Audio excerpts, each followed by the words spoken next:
Welcome everybody, greetings, happy Monday. Welcome to another week of stream goodness. I was a little hesitant there because I don't know how much I can promise. A week of streams anyway. Nico Jazz, Thumbtack, lurkers in chat, VOD viewers, and everybody else, welcome and happy Monday. Hope you're doing well. We have now entered a new era of daylight saving in European summertime, and as such my quality of life has increased by an exponential factor overnight. But also the impending doom that is the 7 o'clock laser beam is almost upon us. It'll be a few weeks, I reckon, but it's drawing near. It's drawing near. Burnin G, itinerant soldier, greetings and thank you for the contribution and reminders. Let's stay hydrated.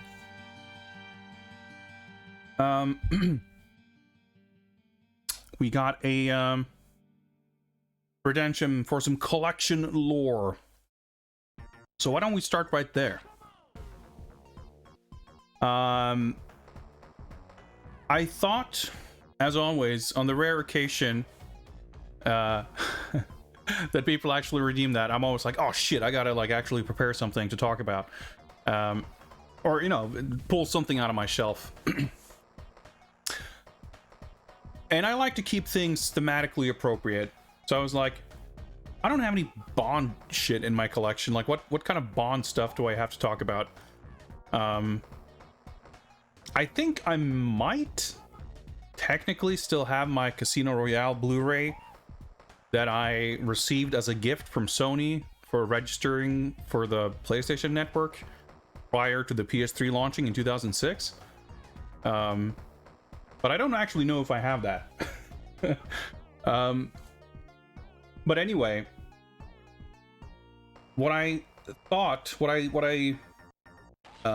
arrived at after a little bit of thinking is that, you know, we're on the eve of the Nintendo 3DS and Wii U eShops closing down. And I was like, why don't we take that opportunity to, I don't know about reminisce, but just, you know, look back at the Wii U and a small collection of factory sealed Wii U games that I might get around to playing at some point. I have a Wii U. I have probably like 20 or so games for it, and for a hot minute I was like, you know, I should get some games that I want for that system that are supposed to be good, that I, you know, would want to play. So I've got Donkey Kong Country Tropical Freeze, and yeah, there's the you see the Nintendo seal, just barely. Of course it's reflective, so the camera is not going to have a very easy time focusing, but it's sealed anyway. So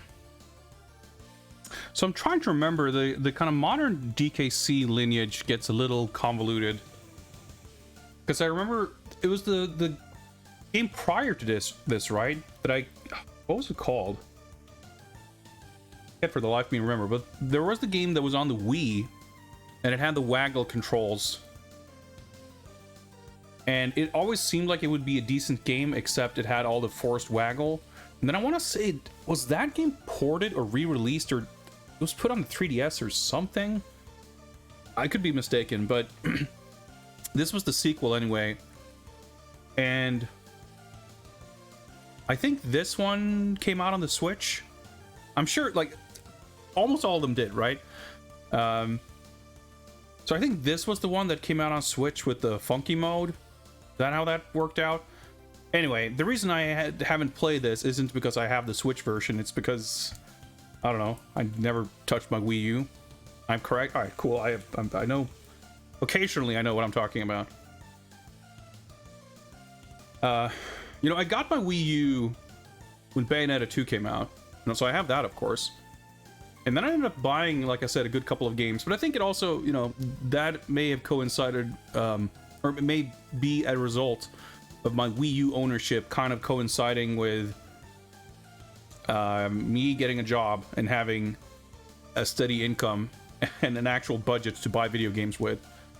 I mean, not that I didn't have consoles prior to that, but the relative discrepancy between the amount of games in my shelf and the amount of playtime on any of them could perhaps be traced back to me getting a job and buying a Wii U. Yeah, I mean, I bought Bayonetta 2 and I played it and I finished it, but certainly, actually, come to think of it, hang on, give me a sec.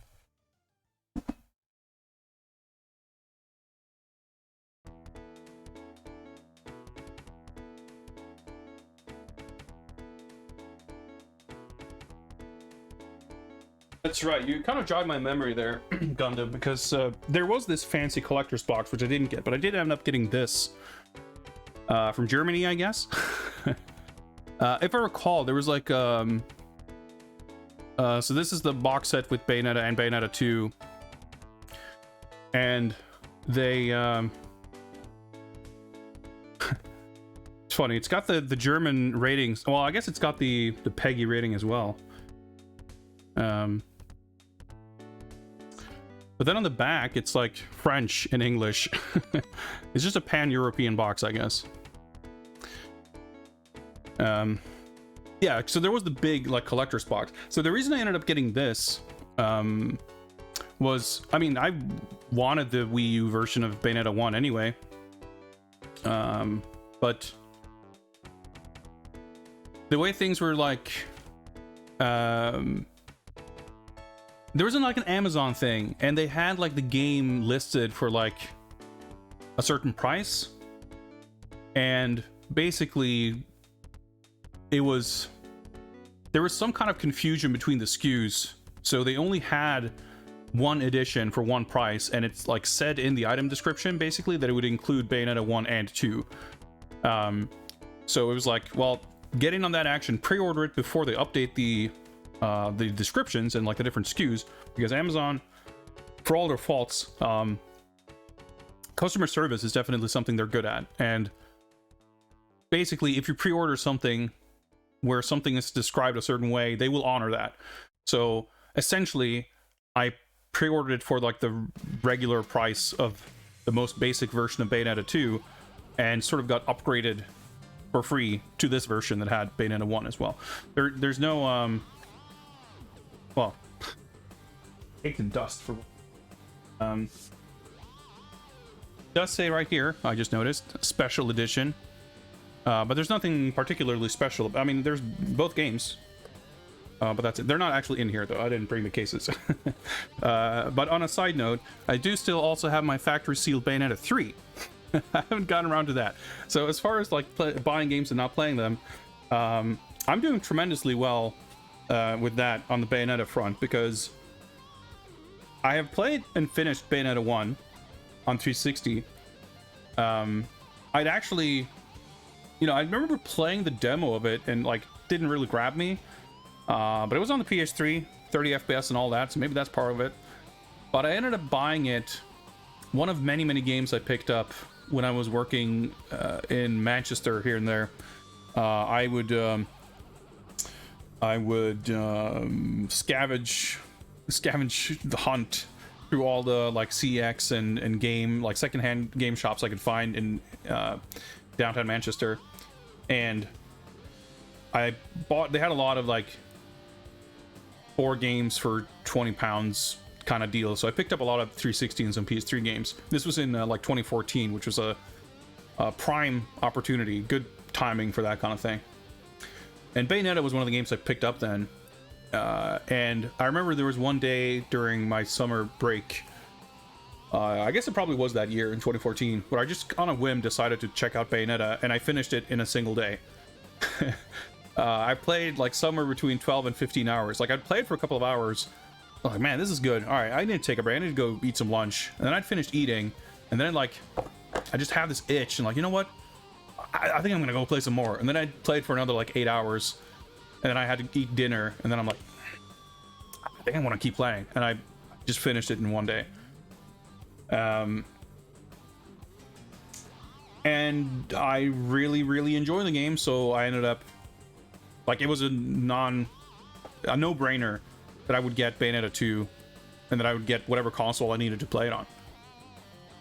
And because I liked the first game, and if memory serves, they added a bunch of costumes, or they added stuff to this, like the Nintendo version of Bayonetta 1 as well, I think.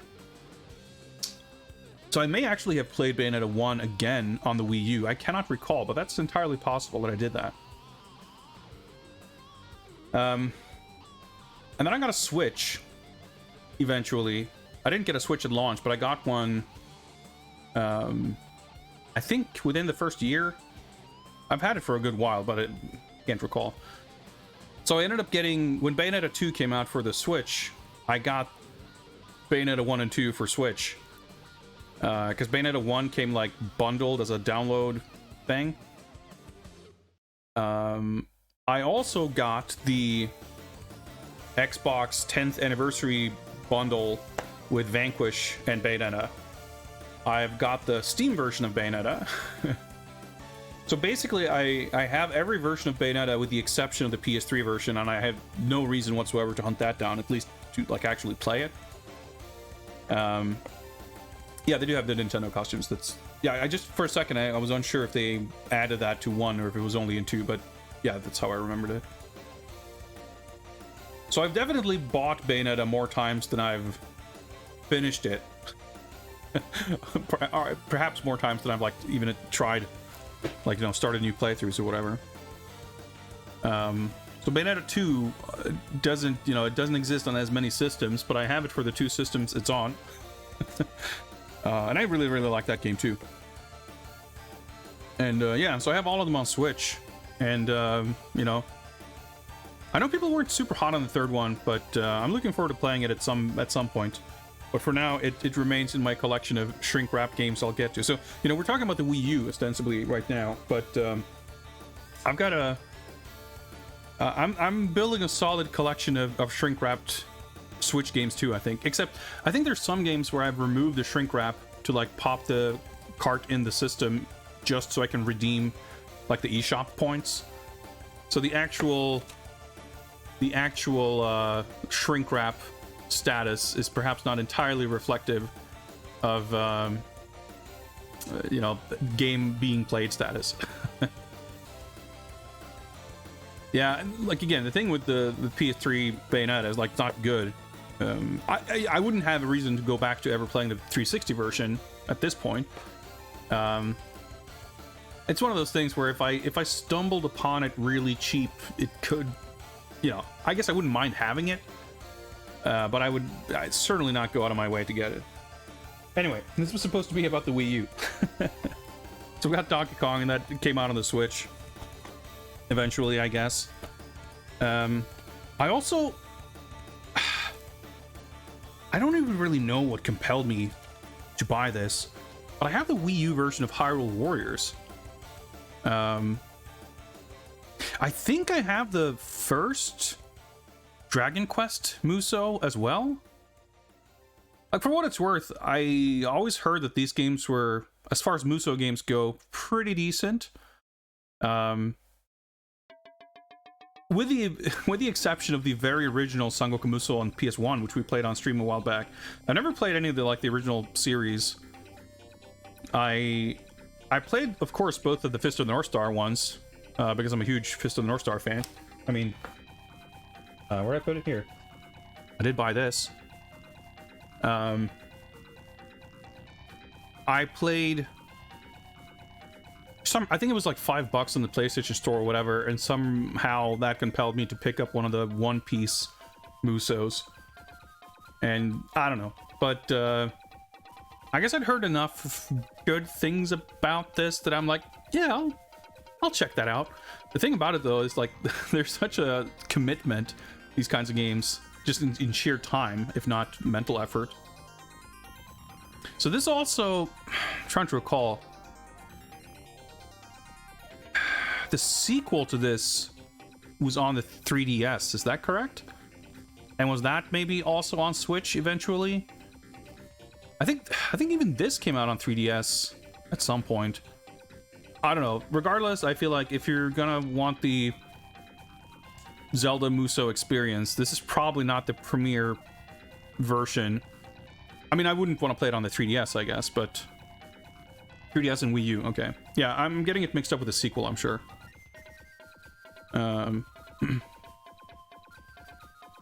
In any case, yeah. Well, we'll just keep it shrink wrap for now, I guess. Yeah, I don't know. It is fun sometimes, like, to just go look at. I mean, I have my spreadsheet. I look over it sometimes, but of course, I mean, typically I don't just like read through it cover to cover for the sake of it. But if I'm looking for something, or if I'm like, what I want to play on stream, it's usually faster to just look through my spreadsheet than it is to look through the shelf. But the Wii U section is not one that I stop at to look very frequently. So it's a fun reminder to just kind of grab some of this stuff and like, oh yeah, I do have this. You know, I should. I've had off and on some kind of backlog projects kind of things. Like we got through a small handful of games last summer in lieu of a proper like theme event for the summer. Played through a couple of things, and that was cool. You know, I'd like to do more of that, but of course we got Games Bond to kind of cover our thematic gaming needs as well. So we'll see. If I were to just kind of actively look to get through some backlog stuff, even then this wouldn't end up that high on the pile, because I feel like I've got at least like a dozen 360 and PS2 games that I'm like legitimately eager to play, and a lot of those might be kind of simpler games that I could finish in, you know, 6 to 12 hours. This 6 to 12 hours gets you through what, 4 stages maybe? I don't know. But you know, one day. Going back for a minute to the platinum topic, we do also have Star Fox Zero, which I'm noticing. Oh, there we go. I was gonna say their name isn't on the back, but it is. It's just a little hidden there. It's a little more prominently featured on the Bayonetta box. Exclusive Norwegian import. My sister lives in Norway and she gave me this for Christmas, so thanks for that. I'll open this sometime. Yeah, this was also not... I think this was arguably maybe the first Platinum game that people were like, this isn't that great, is it? I mean, not everyone loves all their games, but I feel like they had a very, very solid track record, which at some point started being a little diminished by releases like this and Legend of Korra and TMNT, etc. No, I mean, TMNT wasn't good, but it wasn't the first game to not be great. Because even that, I think, came... Didn't TMNT come after Transformers? They were both definitely after Legend of Korra. Because I remember when that came out, it was like, I really liked not TMNT, I really liked Transformers. You could tell that it was a lower budget production, but it looked phenomenal and it was still fun to play. The weapon upgrade system and stuff were kind of stupid, but it was a fun game. I really liked it. TMNT was just fucking obnoxious. Like, it had a lot of things about it that were just really strangely designed and conceptualized, but you know, I've certainly had I've had the thought off and on that I would really like to stream, kind of play through the entirety of Platinum's body of work, which I realize for every year I put it off becomes more and more of a daunting prospect. But I have just about all of them. I have physical copies of both TMNT and Transformers. I don't know if Korra ever got a disc release, but I have it digitally. I think just about the only thing I might not have is... Well, I don't have... what is it called? Moon Cresta? Soul Cresta? I guess it's the Terra Cresta sequel, whatever. Because it seemed like it was not great. Like it's got weird resolution issues. Like it just looks and runs weird. Aside from me not being a big like shoot 'em up guy. So I don't have that. And I'm sure there's other stuff here and there. I'm also not super enthused about the new Bayonetta Fairy Tail thing. I heard some people really seem to like it. But it's like, you know, I'll get to it when I get to it. I'll play Bayonetta 3 first, I reckon. Yeah, like, I mean, I guess I don't personally like saying too much about like overpriced or whatever, but for me personally speaking, I mean, I say that just with kind of games are hard and expensive to make, and I think it's a real issue that the kind of perspective on cost and value, I think, is like skewed in a weird way. I'm not arguing with you personally, I'm just saying like that's kind of my personal philosophy on it. But having said that, whatever it was they charged for Soul Cresta is more than I was personally willing to pay for something that would have always been a kind of impulse purchase, or a kind of like, you know, it's a different story if it's something I'm like excited about playing. What's up, Goaty? Yeah, the Miracle 9 Lord Naofumi Hataya jams. But yeah, I have this one, so I'll play it at some point. Maybe we'll get to it whenever I do my my platinum playthrough, the chronological exploration of Platinum's body of work. Because yeah, I think I always get confused and I always get them mixed up. There's like a very early Platinum release. And I think the titles are Infinite Undiscovery and Infinite Space. Those are like two games whose names I always get mixed up. But it was like a DS space RPG thing or something. I forget what it is even. But it was like something that they were involved with to some capacity at least. That I don't have. And as you can tell, I don't even know what it is really. Yeah, because I didn't think it was... yeah, Infinite Undiscovery is the Square Enix thing. Frye sounds exactly right, yeah. So I'm sure I get the two games mixed up completely too. In any case, I don't have it. But I think I have just about everything else. So I got Max Anarchy. We played through Mad World on stream even a few years ago. Got all the Bayonettas, of course. I have at least two... Actually, no, I have 3 versions of Vanquish. So I'm pretty sure I have that on Steam also. I got it on PS3 originally, and then I got it on Xbox One, and then for PC. And I got Star Fox Zero, and I got TMNT and Korra and Transformers, as previously mentioned. TMNT is, I think, maybe the only one of all these games that I played but I didn't actually finish. Because this one I didn't even play. Nor did I play Bayonetta 3 and a few other things maybe. But I think TMNT is the only one that I started and I just kind of gave up on. So I've always had that kind of, like, honestly, I think that's maybe how the whole idea started. Like, doing a proper playthrough of every Platinum game would certainly compel me to see TMNT through. I'm not sure what else would. Yeah, Star Fox Guard was like, there was a deluxe edition of this released, right, that included it. And I guess you can't get that now, right, because it was only on the eShop otherwise. Oh well. But by the time I would ever get around to any of this, I'm sure I would either have hacked a Wii U, or I would emulate it somehow, or whatever else. Although I guess emulation would be really tricky with a controller situation. But maybe you could use a Wii U tablet on a PC. I don't know. It's on a second disc, yeah. eShop's still open till later tonight. Well, first of all, I'm definitely not gonna go on the eShop to download Star Fox Guard. But also, I'm pretty sure that you, at least according to something I saw, like the ability to register cards to pay for stuff closed in like August of last year or something, October or whatever. And I'm fairly sure I don't have a payment method configured on my Wii U.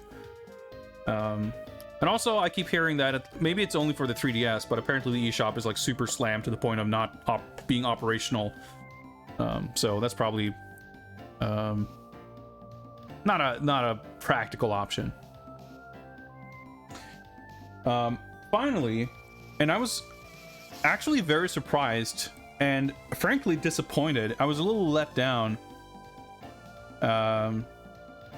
to learn that this game was not shrink wrapped, because I thought it would be funny, as I hear that this is maybe it's only the US version, I don't know, but I heard that like this goes for like $400 or some shit.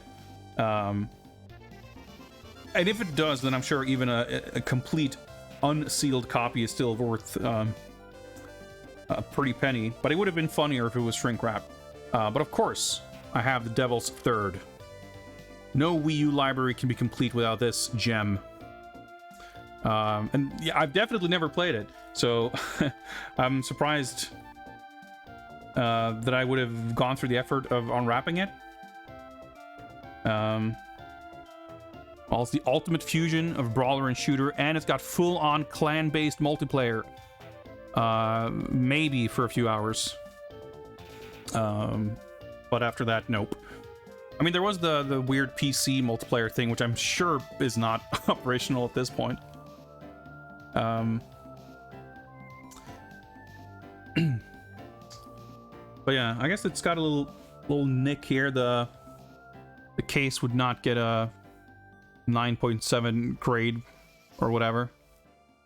Sealed one recently sold for near $6,000. So the thing is, like, even if I had this sealed, I wouldn't like make any kind of effort to actually sell it. I mean, I want to keep it anyway. Why would I want to sell it? But you know, with the ability to buy it for a slightly more sensible price on the eShop being taken out of the picture, then I guess it's presumably it's not going to go down in value. Or maybe people buy it and play it and realize that never mind. But not that that ever affects that kind of thing anyway. I do want to get Wanted Dead. I watched like 5 seconds of gameplay of it that looks kind of I mean, not amazing, but it's like, I'll pick that up on a Steam sale for $10 at some point. But I think this must have been the last Wii U game I actually got, because I did buy this. I didn't buy it on launch, and I didn't buy it to be like, oh man, I really want to play it. I have to get Devil's Third. This was definitely a kind of like, you know what? I'm intrigued by this, and it's not going to get any cheaper or easier to get. Like, even when this came out, I want to say this was a pretty late release. 2015, yeah. So, you know, the Switch launched in what, 16, 17? And but the Wii U was sort of on like what felt like life support for its entire lifespan. I want to say Splatoon was also in 2015, and I feel like that was kind of, as soon as the Switch came out, it's like, well, here's Splatoon 2. You don't have to bother with that old shit anymore. Actually, did they port Splatoon 1 to Wii U or to the Switch? Maybe that's what I'm thinking of. I think they did. Anyway, doesn't matter.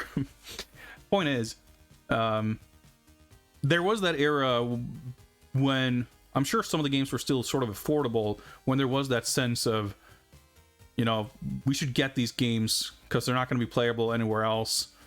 And you know, some of them, most of them, at least far as like first party stuff and other major games, like have made it to the Switch. And then at some point, you know, you had stuff that like seemed to stand out a little bit. It's like, you know what, this probably isn't gonna make the jump, and this is definitely one of those games. And then so there was like a short list of games that I felt like, man, I should get some of these. For some reason or another, I had what was it called? Tokyo Mirage Sessions, the whatever the hell Shin Megami Tensei spin-off idol J-pop RPG thing. Like, nothing about it is like anything that would appeal to me per se, but it was just like a weird, quirky thing that's not going to come out anywhere else and has like high production values for what it is. But that would definitely have been like just a curiosity, and much like Sol Cresta, it's not the kind of thing where I would be comfortable spending the asking price for it, especially given that I realistically would never get around to playing it. Favorite RPG on the Wii U? That sure is a sentence. No judgment or anything. It's just a funny sentence to think like the Wii U having a library of RPGs and someone playing through enough of them to like rank them and have a favorite, which on so many levels is foreign to me because I don't like care about or particularly enjoy RPGs in the first place. And that's what I mean. It's not a judgment thing. It's just, it's a sentence in the concept that would not have entered my mind had I not read it in chat. And that's fun. That's part of why I enjoy streaming. It's always fun to have some exchanges with you fine folk. So anyway, here's a small section. Well, I don't want to make it sound like I've got a huge Wii U collection. You can actually see some blue spines over there. That's just about the rest of my Wii U collection right there. But on the eve of the death of the Wii U eShop, I thought it would be fun to look at some of these. Actually, I was thinking, I had the kind of annoying thought when I saw that that I didn't have this sealed, because that made me think like, man, I don't know exactly how things work, but maybe I need to pop this disc in and see if there's like patches to download before it's too late, because I don't know if patches go offline too, or if it's just a shop. But I was thinking like, well, it's going to be sealed, so I'm not going to unseal it to do that. But then it wasn't actually. I did hook up my Wii U and plug it in and turn it on just like 2 weeks ago. Whenever the rumors started floating around of Wii U's being bricked from not being powered on, I was like, you know what? I should check if my Wii U works. And it booted up into the system menu just fine. I don't think I didn't have like a controller on hand to actually try to do much, but it booted up that far.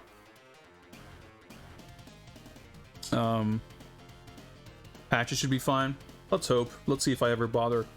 But the fact that it's not sealed means I probably did pop it in at some point, so maybe I've got some. I mean, I don't think they put out that many patches for this, but you know, I feel like in this day and age, having a disc copy of a game can only mean so much. Like, I feel like there's more than a few cases where if you couldn't download any patches, that disc version might be trouble.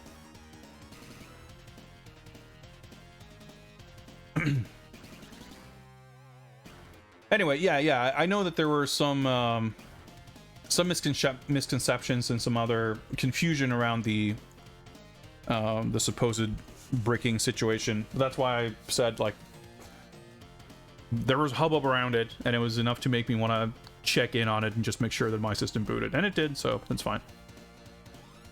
So there you have it. I hope you enjoyed that brief glimpse at a tiny little section of my nonsense collection junk. I enjoyed it. I had fun. Thank you very much for that point redemption. You know, I'm always torn on that because I'm like, I want to have point redemption stuff that people actually do. I don't want it's like intimidating to know that people are going to amass like hundreds of thousands of con coins. Because I certainly do that on a lot of channels I watch. Like, I never use my points for anything because there's nothing I feel like I need to spend them on. And then if I want to add something, and it's like, man, this is like a big effort thing. It should be really expensive. And it's like, how does that work if everyone's already got 1 billion points? And then I want to add more cheap things so people can actually spend. The viewer's choice fighting game stuff is a nice little point sink for everyone. But I feel like I want more silly, cheap redemption things for people to like continuously spend on. But I am realizing, and I have thought about this frequently, that, or not frequently, but on multiple occasions, that the collection lore thing is fun. I enjoy doing it, but it always ends up going for like half an hour to an hour, which means it's like, man, it's so like obtrusive to this, like the stream programming, especially if it drops like in the middle of a stream, that I'm like, man, I should, for the amount of, you know, obtrusiveness and effort, or time at least, that it takes, it should really cost more. But it's already not redeemed that often that I feel like I can't really justify making it more expensive either. I don't know. What's up, Icarus? What's up, Carl? Please don't do text-to-speech. Channels the oasis in the desert of TTS spam. Yeah, I mean, I have TTS on Cheers on bit messages, but I get about 10 bits a month on average. Like, people never spend bits here, I guess, so it's mostly fine.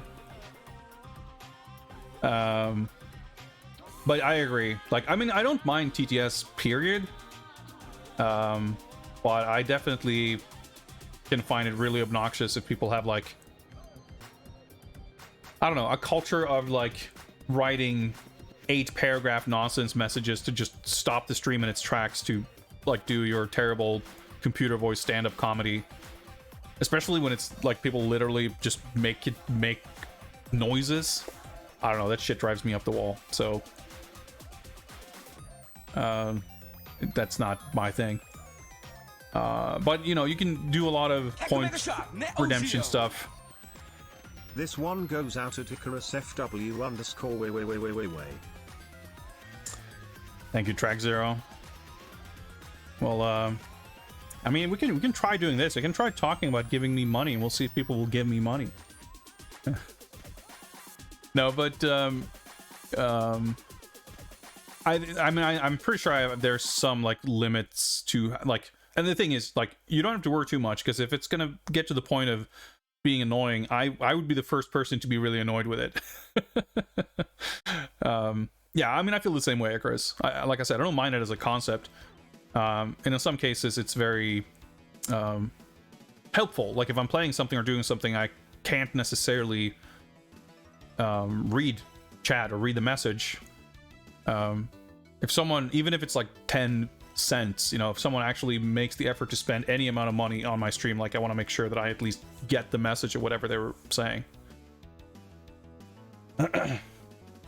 But yeah, like I said, it can get pretty obnoxious, and I'm not a fan of that either. But yeah, same thing with other, like, you know, alerts or things you can do that just like pop up stuff on screen and make noises. Like, it can be fun, and some, like, I know some channels that have like chat commands to make noises where like people use it respectfully and it's fun. But I would be a little scared to create the opportunity for that and like trust. I'm not saying I don't trust you guys, but like it's an intimidating thought to just put all that in the hands of chat and just like hope things don't go terrible. I mean, it's working with bits and shit, I guess, because they're so infrequent that it's a non-issue. But if I were to add more commands to do stuff, it might be different. I mean, I have a few, but they're not too obtrusive, I hope. All it takes is one person to screw it up for everyone else. I mean, in isolation, yes, but I think it's obviously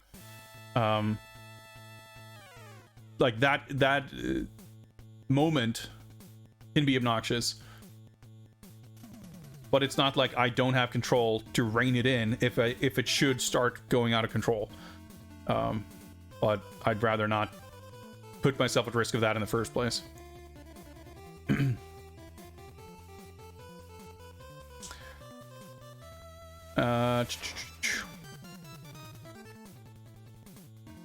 encourage group behavior where people start all wanting attention. Yeah, for sure. That's what I mean. Like, it's all about, it's not really about the feature, it's more about the culture.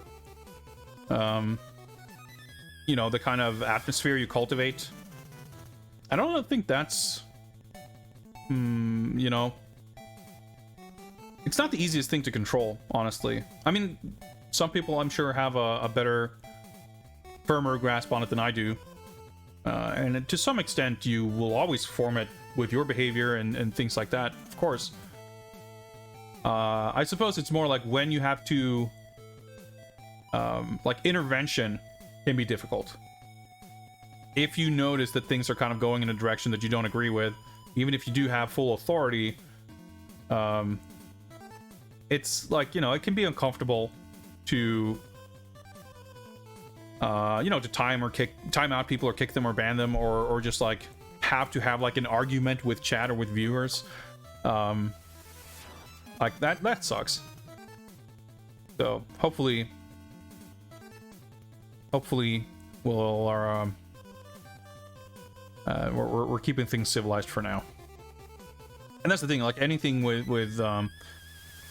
alerts or with redemption things or whatever, like it's all constant work in progress, right? You put something in there and you hope that it connects with people, even like emotes and stuff. Like I feel like people don't use my emotes very much, so I'm always like second guessing if I like should replace all of them or try to come up with something funnier or better. Aside from the fact that it's a bunch of work, I'm also like, well, I don't even know what I should put there. So, you know, well, you know, I'm always open for feedback if people have ideas or opinions. But barring that, like, at the end of the day, I mean, I guess with subscriptions and stuff, you kind of want, you want to believe that ultimately it's like the support, like that the emotes or whatever is kind of what matters. Thanks, NPC. That's very heartwarming. No, but like, yeah, from my own experience, like funny emotes or whatever can certainly sway me. But I wouldn't sub to a channel because they have funny emotes if I weren't going to sub anyway. Or like if I didn't already feel like, you know what, sure, they can use my $2.50 or whatever. But you know, if that can help nudge someone over the edge. Like, I guess the other way to look at it is like, if someone is going to go to the lengths of literally donating money to me, I want to try my best to make sure that they get something out of it. And I don't, you know, based on the one metric you kind of can check is like if anyone's actually using them, then I don't know. I mean, I use them. So, you know, I'm okay with that. But I digress. I think we've got some Dragon Masters in chat. Speaking of keeping up with notifications, Crack Zero and the opponent. I'm sure some of you are multiple, multi-level Dragon Masters at this point, but it's all good. It's all good. There's no upper limit to Dragon Mastery, thankfully. You know, just never intentionally harm another. Don't, you know, humble, never bragging if you're going to be a dragon and all that stuff. Don't do anything.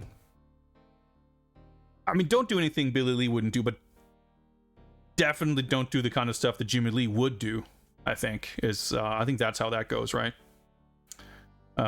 Just you know, keep it civil, respect others, and you'll be good. That's a code of the dragon right there. XO letters. I'm not sure how to read that, but that goes for you as well. Unspeakable horror awaits you. Ushi84 with a subscription. 32 months. Just a few months away from a brand new skull. Thank you very, very much for your continued support. I appreciate it. I appreciate it. Barinji, man, we got a whole cadre of Dragon Masters in chat here. I mean, you guys know how it's... At this point, you guys know more about being a Dragon Master than I do, so I think it'll be okay. But congrats on your new status. Wield it responsibly. Anyway. You know, I've been really enjoying getting back into my more regular streaming cadence. Bringing back a bit of regularity to streams, bringing back a bit of playing video games, bringing back Games Bond, and just getting back into the swing of things. And with that, you know, we're transitioning from these just chatting streams, unboxing streams, video game trailer watching streams, and all that to actually playing games. And tonight, we have been streaming for over an hour, including my little intro time. And I think that means we should get going and play some video games. Games? Yeah, I know. Crazy. So let's get to some Games Bond. We are, of course, continuing the stealth affair, and hopefully we might be able to wrap things up tonight. It depends, I suppose, on whether we have made some crucial errors on the way and need to backtrack, or, well, not backtrack so much as redo half of the game due to an unknown soft lock, which is entirely possible. I thought this was a just chatting channel. Yeah, primarily, but we do play some video games too. Let's get Broccoli Donut. Thankfully, the playing of video games does in fact not preclude a high degree of just chatting. We're doing a bit of a simulcast, one might say. We're, you know, we got some video games over there, and we got some just chatting over here. That tends to be how it works. Want to marathon movies about brothers and / or twins who use martial arts to fight crime. See how many of them follow the Double Dragon specification. I mean, it's pretty loose. It's pretty loose. There's it's like you want a Billy and a Jimmy, and that's kind of where the most similarities between incarnations of Double Dragon begin and end. I mean, you even got you got the Game Gear game and sort of the NES Double Dragon 1, which don't really have a Jimmy. Spoiler alert, there's an evil Jimmy or corrupted Jimmy that's like a boss at the end in those cases, I suppose. So he does feature in some capacity. But yeah, there's the Double Dragon movie is interesting and it's entertaining, and I think they do some kind of fun stuff with some of the characters in the world, but a lot of missed opportunities for low-hanging fruit in terms of incorporating stuff from the games. And I think ultimately there's a lot of... You could probably find a fair amount of films that map, you know, in different ways, in different areas, but that map to the Double Dragon formula about as well as the actual Double Dragon film. But enough about Double Dragon films. Let us engage Operation Stealth, aka the Stealth Affair.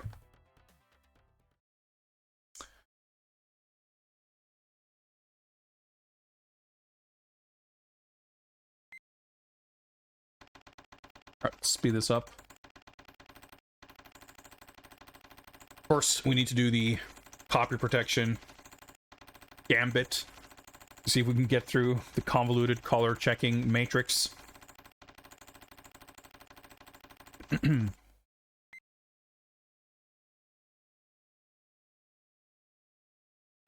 A category on Twitch called just playing silently, played by Slouchy. No commentary. Mini Roach, what is up? How come my English is so good? So I'm just that good. No, I mean, I don't think I have a. Why is everyone else's English so bad? I don't know. Like, is there a way for me to explain it without coming across like a narcissistic lunatic? I don't know, but I'm sure I've told this story before. But I mean, first of all, I've always I was like exposed to a lot of English as a child, even I would say more so perhaps than average. We had like friends of the family who would visit on occasion from the UK and everything. And of course, back then in the 80s and early 90s, like much more so than today, like even children's media wasn't always available like in Swedish, so there would always be a lot of exposure to English. But more specifically, aside from my always having had an easy time with languages and with English in particular, there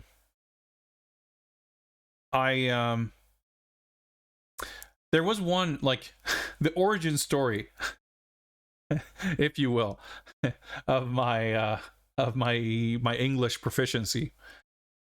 Was my sister, one of my sisters, she went to film school in Canada for like a year. And when she had just recently come back home after that, and the two of us were having a conversation with a mutual acquaintance in English. And at that moment, I was like staggered by how bad my Swedish accent was. Because my sister was speaking in like a very natural sounding English. And I felt like instantly embarrassed and like, wow, my English sucks. Well, none of my comprehension or anything was bad, but just like, wow, I speak with a horrible accent. And it's so funny because like it's weird to think back. I do remember that moment. I don't remember what we were talking about, but I remember we were in my parents' backyard, like having some conversation. I guess the contents of the conversation was not important. But I remember thinking at that moment, basically, like the way I remember it, I just kind of decided then and there, like, you know what? That's it. I'm gonna shed this accent. I'm gonna get rid of my Swedish accent. And again, you know, the way I remember it, it was like, well, I realized that I had a bad accent, so I got rid of it. And ever since then, I don't have a Swedish accent. I don't know, like, to what degree is that apocryphal? I don't know. Horror awaits you. Most impressive. Well, thank you very much for the subscription, Mini Roach. I appreciate that. So that's the, you know, Itinerant Soldier has a very, very respectful explanation there, that I worked hard at it. But I don't think that's actually true. That's not how I remember it. I just like, but again, it's a story. Like, I can tell the story because that's how I remember it. But even as I tell the story, it sounds preposterous. Like, how does that work? But at the same time, like, I don't think about it consciously. This is how I speak English. I would have to make an effort to put on a Swedish accent. And I think that's ultimately, I mean, you can get there with practice as with anything, I'm sure, but you would have to practice until it becomes second nature. I don't know. Like, when I was living in Japan, I went to school in Japan in 2006, 2007, and I didn't use my Swedish much. I had classmates from my school in Sweden who was there, like, and we would speak in Swedish, but I didn't hang out with them all that much. And even when we were hanging out, most of the time there would be someone present who was not Swedish, so we would all just speak English.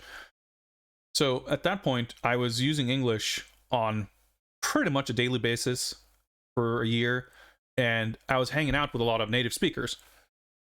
But even then, it's not like, I know that that was not the experience that got me used to speaking English this way. Because at the time, like when I first met American exchange students, like they would mistake me for being American from how I spoke English. So it's not like I developed this way of speaking over that year. Like I had already spoke English like this by the time I got there. So, and just trying to remember like the time frame, the mythical realization that I had an accent to get rid of, and the time period in which I was like speaking English on a daily basis, there could not have been that many years in between. So I don't know. Not that I think it would have. I mean, the way I remember it, getting rid of my Swedish accent wasn't something that took years. It wasn't something that took any amount of time. I just remember it as being like, oh, being made aware of the accent was like, that was it. Once I was made aware of it, I could get rid of it. It's like I said, it sounds ridiculous, but that's how I remember it. Heard similar things from singers who speak with a heavy accent but sing without any accent.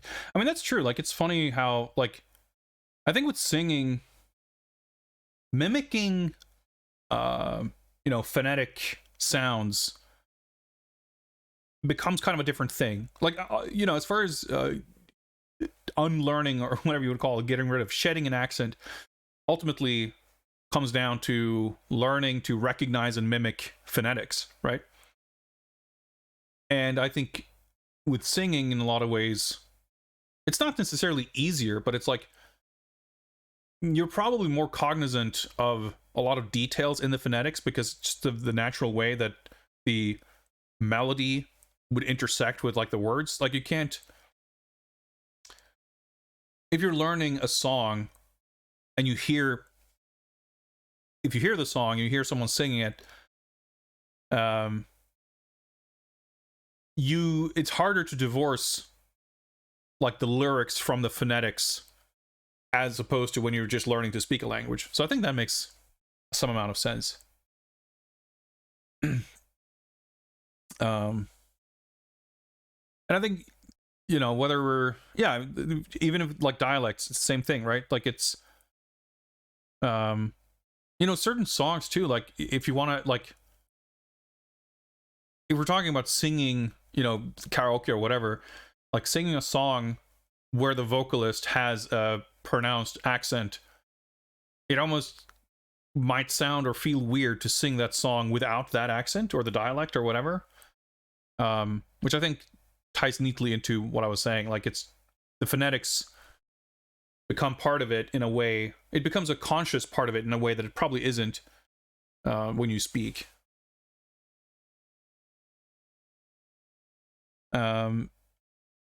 Anyway, KV, we're playing Scum VM. I don't really care if there are workarounds. I think this is part of the experience. I don't mind jumping through these hoops.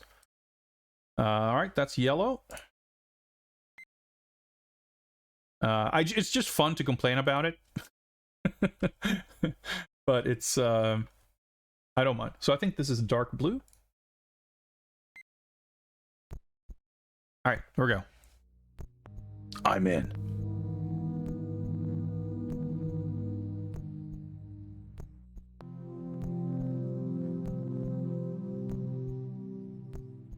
Yeah, but I've always been interested in languages and linguistics.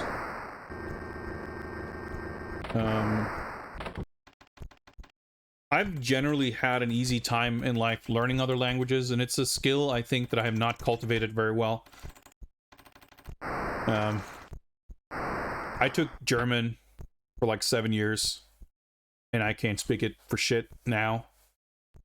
I mean, not as an adult. I mean, I took it in school.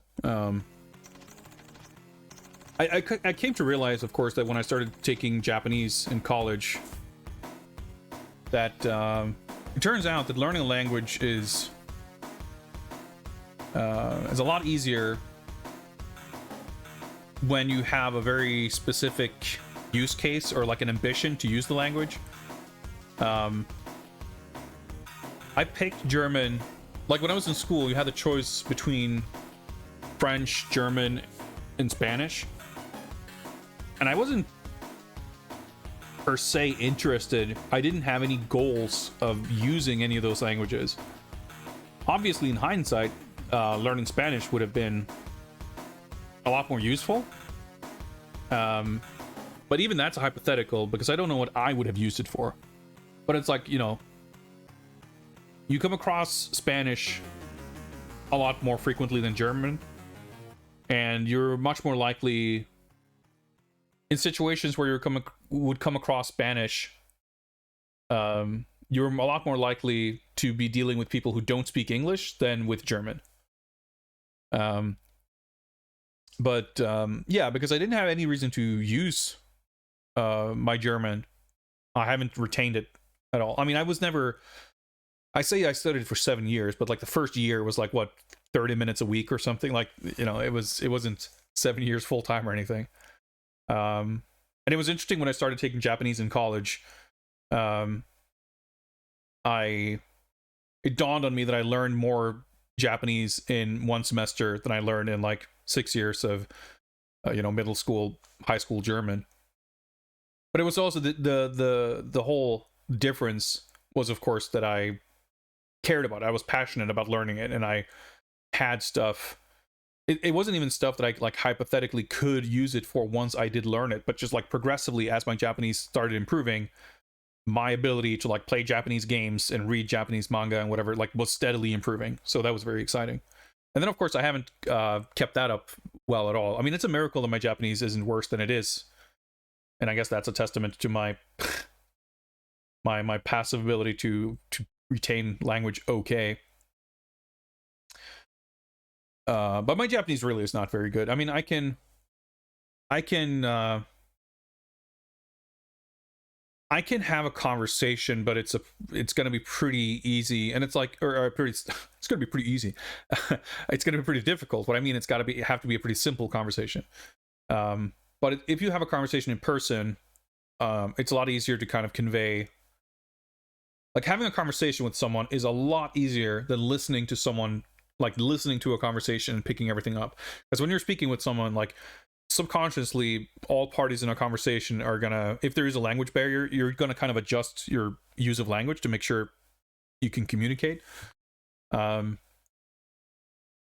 like when I was studying Japanese, I took the JLPT test once, the Japanese language proficiency test, and I failed. I took the second level, the JLPT 2. It's different now. There's 5 levels now, but at the time there were 4 levels. And it was one of those things where JLPT 3 was like useless garbage. In terms of like the certification, having a JLPT 3 certification is not going to like open any doors.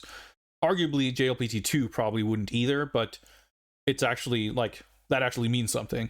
And JLPT 4, it's like, I don't know, you can count to 10. It's from anything I've ever heard about it, it seemed like for the money and effort you would spend taking that test, getting a JLPT 3 or 4 classification or certification seemed pointless.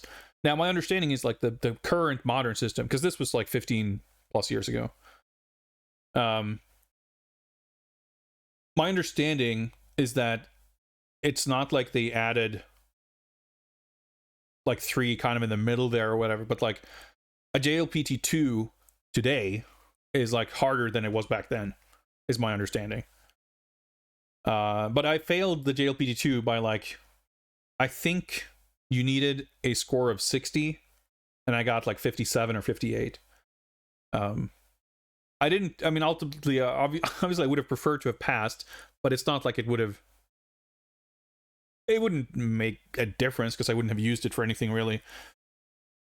But I remember not feeling too beat up about it because it's like, well, you know, being so close to the passing grade, because like having passed would have been nice, but if I'd just eked it over the finish line and gotten a passing grade like at 60%, I wouldn't have felt very confident about it. I would have felt that like I basically failed. So I mean, that was when I was in college. I was studying Japanese. I was hanging out with Japanese exchange students. I was using my Japanese on, if not a daily, at least a weekly basis, both spoken and written. I was studying kanji. At least part of this time period, I was working on my what's the word?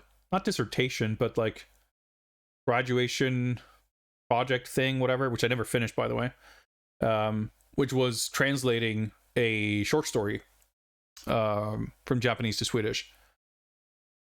So like I was knee deep in it, and that's the level I was at. And I have not, dropping out isn't exactly the word for it because the whole college system is quite different, but for the sake of simplicity, we can say that I dropped out in 2009, and that's the last time I did any sort of studying. It's not, I've used my Japanese since then, but it's like on Twitter and chatting with people online, reading stuff. So I read Japanese frequently, but I very, very, very rarely speak it. And if I write Japanese, which I do mostly when I interact with people online, it can be in Twitch chat, but it's Twitter most often, but comments on social media, etc., that kind of thing. I would say I pretty frequently make use of dictionaries. Like I often need to kind of look up words to double check what they mean. So like if I play a game or if I read a comic and there's like enough visual stuff to give me context, I can usually get by pretty okay. But I would certainly not trust my ability to like read a novel or a news article. Listening comprehension is pretty difficult too. So like watching movies or TV in Japanese with no subtitles, I can probably, depending on what it is, it's entirely possible that I can understand enough to feel like it's worthwhile and that I get enough out of it and I can follow what's happening and I can enjoy it. But I know for a fact that it's going to be a lot of stuff that would go over my head, So I don't think I'm good. I'm good at Japanese, but I can kind of get by. I certainly have enough proficiency to like be very significantly helped by it, playing games and what have you. But I would definitely not consider myself fluent.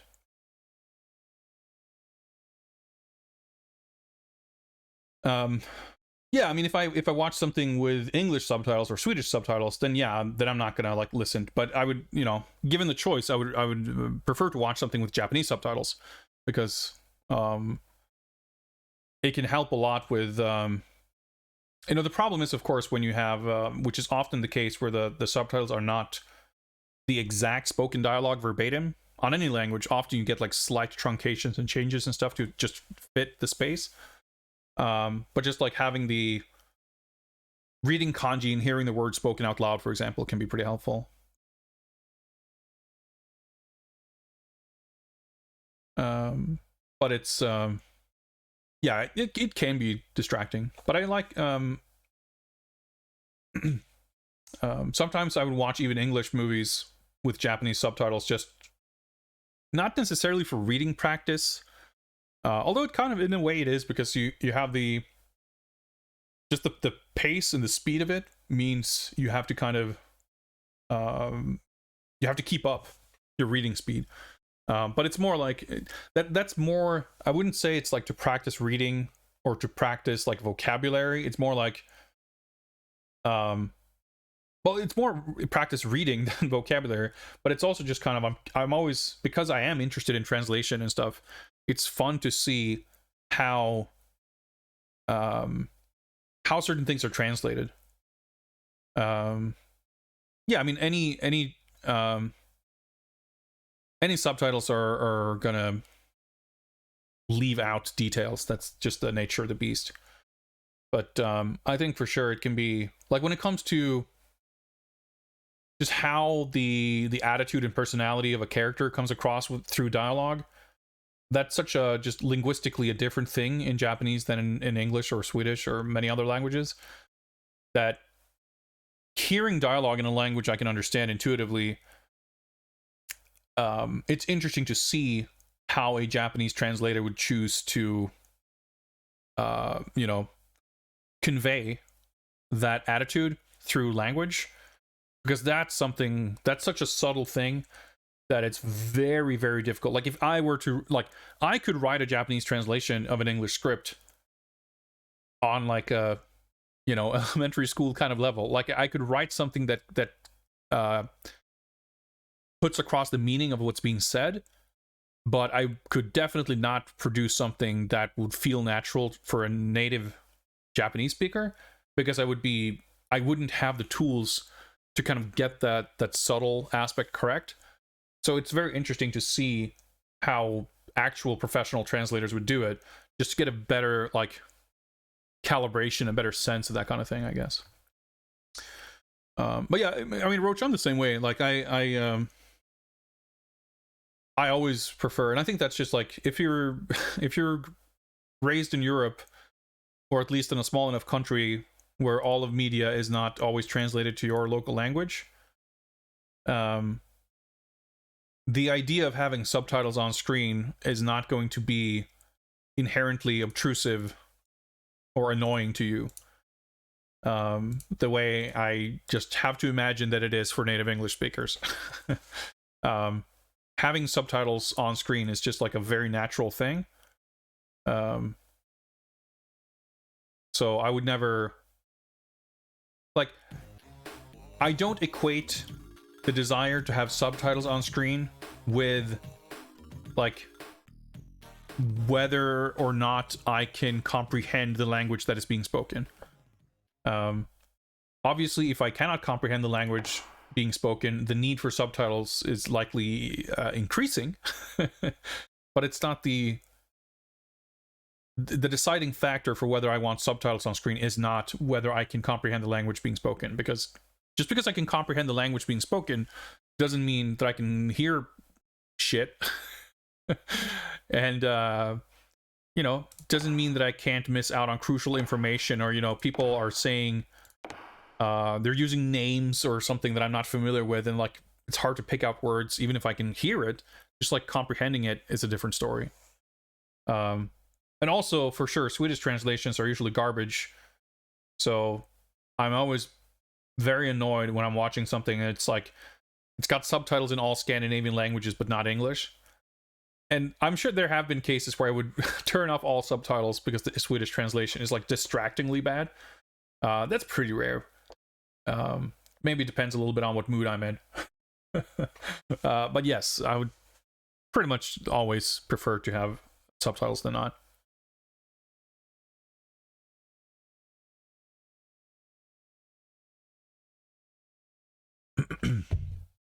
MTI, thank you very, very much for the well wishes. Anyway, we're in the game.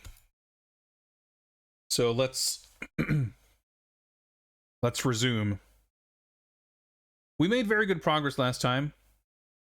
We had escaped a watery grave. Suddenly we're in a horrible maze section. We finished both of them. We broke into, I guess, what's his name? Otto is safe to grab the stealth files. Then suddenly jet skis. There was a chase sequence. And then there was a second chase sequence, and then we were picked up by the CIA submarine. And I guess we gave the stealth files to the head of CIA or whatever, because I don't think we have them with us now. I just remember that, like, wait, did we ever actually like look at the documents? I don't know. We did some more swimming, and Bond was shocked to see palm trees underwater. He found a hidden button, and that got us into the hidden base tunnel. We were captured, lowered into a pool of piranhas. We narrowly escaped that situation, and we had more mazes. We crawled through this vent, and yeah, as you can see from the thumbnails, you had very, very limited visibility for these maze sections. And if you touch a rat on the maze screen, there was an amazing death screen. In fact, let me show you. Of course, now that I'm trying to die, I can't figure it out. There we go. So this is a rat, apparently.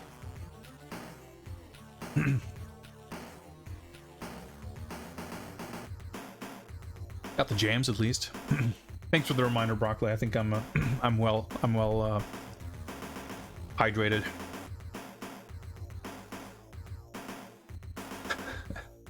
Buying a physical copy of Metal Gear Solid because the version you got was in Italian. It was so much worse. Yeah, I can imagine. I can imagine. Oh yeah, we have to restore. Anyway, we got through the tunnels, and we got to this section, and now we're in this like headquarter area, whatever. And we're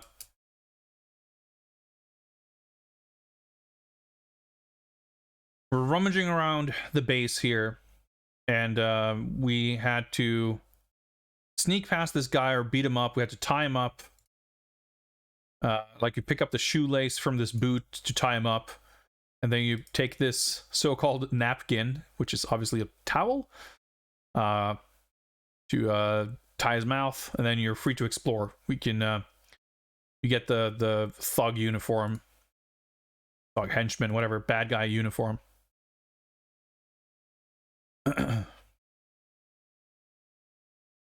Yeah, that's what was I don't remember if it was you who commented on it, KB. I think it was brought up that there appears to be fewer mazes in this version, which I mean, they're already by far the worst part of the game, and there's like more than enough of them. They could literally be entirely cut out and nothing would have been lost. Well, the cool death screen, I guess, would have been lost, but I'd take that.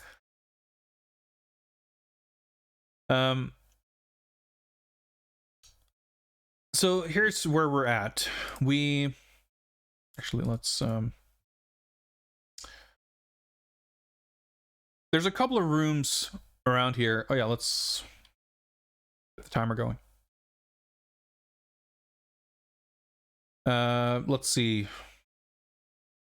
Oh yeah, so we have the compact disc, which has like a virus that's gonna infect the stealth plane to basically disable its security systems so that it can be detected on radar or whatever. These are all our gadgets. We have the cigarette case with Q's gadget cigarettes that we got with us. It's got one blue cigarette, 2 gold cigarettes, and 1 red cigarette. The manual tells us about the fingerprint duplication, whatever cigarette, and the rocket cigarette. We know from the fact that if we try to operate this red cigarette, we explode and game over. So that's the rocket one. It is unclear which, if any, of the gold or blue cigarettes are the fingerprint scanny ones, because literally no gadget in the entire game tells you that it's a gadget in any way. Like, it very much appeared to be a manual, you know, copy protection kind of a thing, where you're expected to just like, you know that the pen can melt metal because it says so in the manual, and the game doesn't, you know, give it away. So when you have to melt the lock to the door, to the cage in which you are being lowered into the pool of piranhas, you're just going to have to trust that this is in fact the metal melting acid loaded gadget pen despite the game making no such indications. Same with the watch and the climbing hooks and the wire. And same with the cigarettes. But because, yeah, you can unroll the cigarettes to get a cigarette paper. But these three, the one blue cigarette and the two gold ones, there's no difference between them at all. And again, if you try to do it with the red one, it explodes. So we have those. We don't exactly know what to do with them or how. We have the glass that we picked up in the bathroom. We filled it with water from this water fountain here to give it to the officer. And while we gave the water to the officer, he turned his back to drink it, and we were able to swipe his stamp. We used the stamp. Eventually we found that there's a little ink pad here. And then we were able to, we got this little, of course, I can't say anything about it. We found, I think it was here, like in the pocket of this outfit here or whatever. There was a mission briefing, whatever, that basically just said, "Oh, you should buy every Delphine software game." So we swiped the stamp, we inked it, and we could then stamp the mission. So this is now an authorized mission. So I'm sure we're going to need this, but I don't think we need it right now, because the literal only person we could interact with or give this to is the person whose authorization we have just forged. So I don't think that's going to help. In fact, we tried it, and it's as if I did nothing.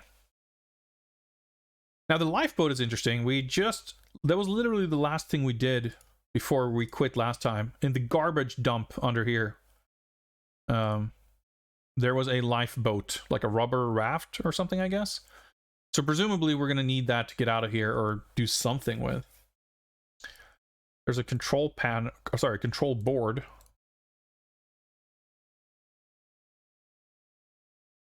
In fact, can we operate the lifeboat? No, it isn't the right time to go to the beach. I'm impressed. It's actually giving us a message that has some relation to what we try to do. And not just a generic nope. That's a big problem with this game. Like there's very rarely any writing that's actually like connected, any kind of response to an attempted action that isn't just like confusing in its vagueness. Anyway, as far as like what we're trying to achieve, oh yeah, we're still still being told off. This is true. So there's two doors that we cannot penetrate. There's this room which we in which we found the stamp. There's some other stuff here. There's sacks of flour. I don't know that I could see or comment on this before. There's the gun case. There's a fuse box and a freezer. Wait. Oh, okay. Right, it's just this row of drawers. That's nothing. Lamp. It's always confusing when you enter a room and there's like 50 hotspots of things you can interact with. Actually, those are two different things. Just because there is a hotspot does not mean you can actually meaningfully interact with it, because a lot of the time, like, no verbs do anything. But you can still click it. And it's not even, it doesn't do anything meaningful. Like, that doesn't even give you anything interesting. Like, it doesn't even tell us anything about Bond or the location or anything, because you're not getting like flavor text or anything. You're just like, you're basically being told off for having the audacity of trying to interact with the game world. There could be something here, but there's this door which just appears to be a closed door. Again, there's no way to actually have the game confirm to us that that's what's going on, but doors generally, not just these kind of automatic doors, every door in the game, just about, with the exception of the hotel room door that I very luckily just stumbled into trying to open, and it was exactly what we needed to do at that time. Otherwise, doors tend to open automatically. But this is closed off. Pathfinding, a little questionable. So this is the bathroom, I think. Yep. You can open this trash can, which doesn't appear to do anything. You can't see anything in it or do anything, whatever. I think this is the officer's office. Yep. Oh yeah, if you give him dirty tap water to drink, he kills you. Otherwise, nothing else seems to happen in there. Oh yeah, because we've already filled the glass with water once and given it to the officer, we can no longer fill the glass with water. So like if you give the officer the water and you're not quick enough to steal the stamp, which of course, like the first time you give him the water, you're not going to be like ready with the trigger finger to just like take it. You just lose, not only do you lose the water, like you're soft locked. You instantly soft locked because you can't get him to drink water and turn around again, which is a bit stupid. Anyway, there's a security door, a very heavy door, next to which you notice a machine capable of identifying fingerprints and thereby opening the door. Oh. No. This gadget is a lock that works by thumbprint identification. So obviously, we have some kind of gadget with which we can identify or duplicate or do something with thumbprints. That's the other thing about this game, by the way. Despite the fact that the manual lists and describes and explains all the different gadgets, the way the gadgets are described is like not accurate to how they actually function in the game. All the details are like a little bit off. Sometimes they're just a little vague and insufficient. Sometimes they seem to describe something actually very different from what they do in the game. You have stuff like the Razer recorder. So we can see here that we have the electric razor, and this is like secretly a tape recorder. The manual goes to great lengths to explain how to set it up and how to record stuff. So you kind of assume that this is going to be used to, you know, record a secret meeting of some kind. But no, you actually get this early on, and you have to listen to the tape that's inside the Razer to get like mission briefing details.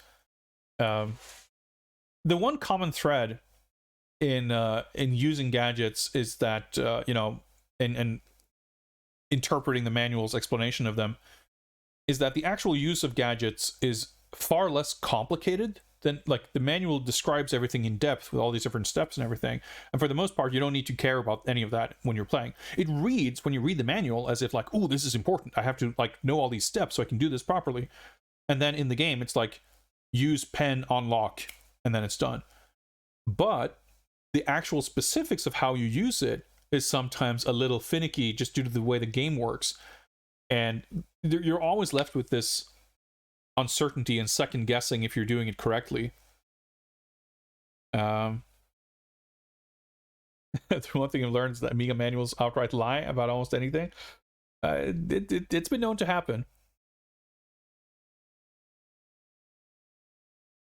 But yeah, so the idea is that, like, even though in hindsight and with experience we can say that using gadgets is never as complicated as described in the manual, we cannot trust that we can intuit how it's going to work. Like, the specifics are still just quirky enough that you can never have confidence that failure to progress or failure to use a gadget, like determining whether it's because you try to use, like if you had the wrong idea, or if you try to use the correct item in just not quite the right way, is impossible to know.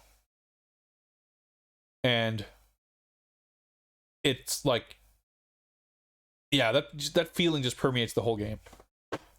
So like, we know that we have yeah, I just realized something. We have a blue cigarette and we have two gold cigarettes. We can reasonably presume that one of these cigarette types is the fingerprint gadget type. We can also reasonably presume that we need to get someone's fingerprint to use for this scanner. And we could reasonably presume that the method by which we procure that fingerprint involves one of these two cigarettes. The thing I just realized as I was saying this is like, I don't think we've tried using the cigarette case. I mean, the manual makes it very explicit that it's a cigarette, but it could be lying. It could be lying. But yeah, it's like, do I use the cigarette on this? Do I use it on a person? Do I use it on an item that a person has held and maybe left a fingerprint on it? Because I was thinking like, oh, do I hand the glass to the officer and I scan his fingerprint off the glass? I don't know if I would end up just getting my fingerprints all over it, but I don't know. Do I get it off of his stamp? Do I scan the authorized mission on this thing? Do I unroll the cigarette and use the cigarette paper to put it on someone's thumb?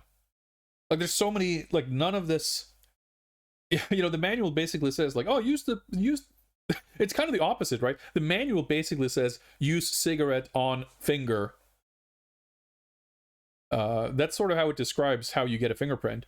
But even then, it basically tells us that it's for identifying fingerprints. The manual seems to imply that you scan a fingerprint, the scan gets like emailed to the CIA central fingerprint database, and it will somehow message you back and let you know whose fingerprint it is. How that communication happens is not made clear, but that seems to be what it's doing. But like, that's not going to help us get through a fingerprint scanner. I don't know. Do I rocket cigarette the tied up man to get his finger to use on the scanner? I mean, it's not the craziest idea. The thing is, though, we the way this is supposed to function, according to the game, or according to the manual, is that you light the cigarette and then you can like aim it and just shoot a rocket. We don't have a lighter, so we can just operate the cigarette, which I don't know if it means, I guess, I mean, in the case of the other cigarettes, it means just unrolling it.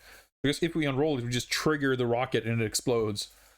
I was thinking maybe you can like squeeze it or do something for it to have to like ignite and fire, because it's weird how like unrolling it, just like fiddling with it with your thumbs, it's going to make it explode and detonate. But lighting the thing on fire from like the front of the rocket somehow ignites it and launches it.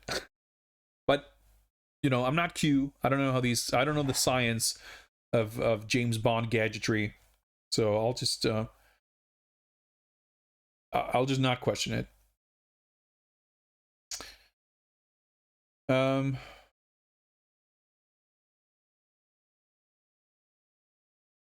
Cigarette case contains 4 cigarettes. Yeah, that's the other, like, sometimes I guess technically like items can sort of exist within each other.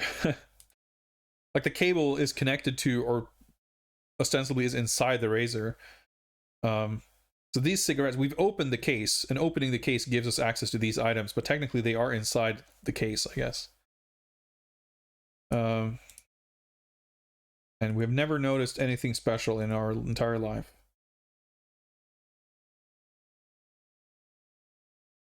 Hey, what's up, Tango Bunny? Yeah, we've been stuck here for a while, but, well, I don't even want to use the word stuck. We've been here for a while, but we found some stuff at the end of the stream last time when we got the rubber lifeboat and stuff. But we started today's stream talking about my my collection of sealed Wii U games and a few other things. So we took had a little bit of a slow start today.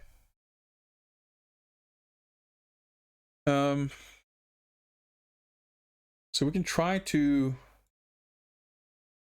I'm pretty sure we tried all this, like tried using cigarettes.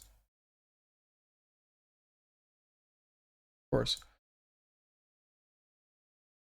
So we did, what did we do? Yeah. We used the inked stamp on the mission card. Like that was the first time in the game where we actually used one inventory item on another inventory item.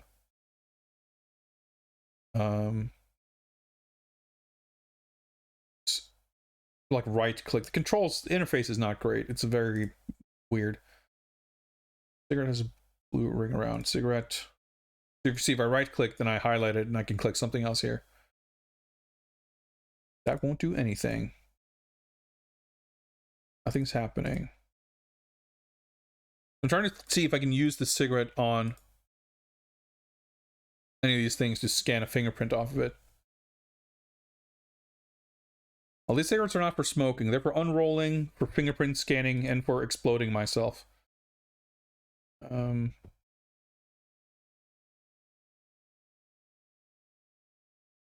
I wonder if...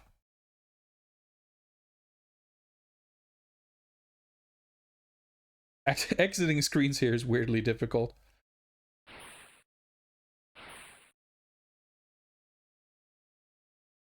So this guy's still like hotspot, yeah, but I can't examine him. But I wonder if I can use...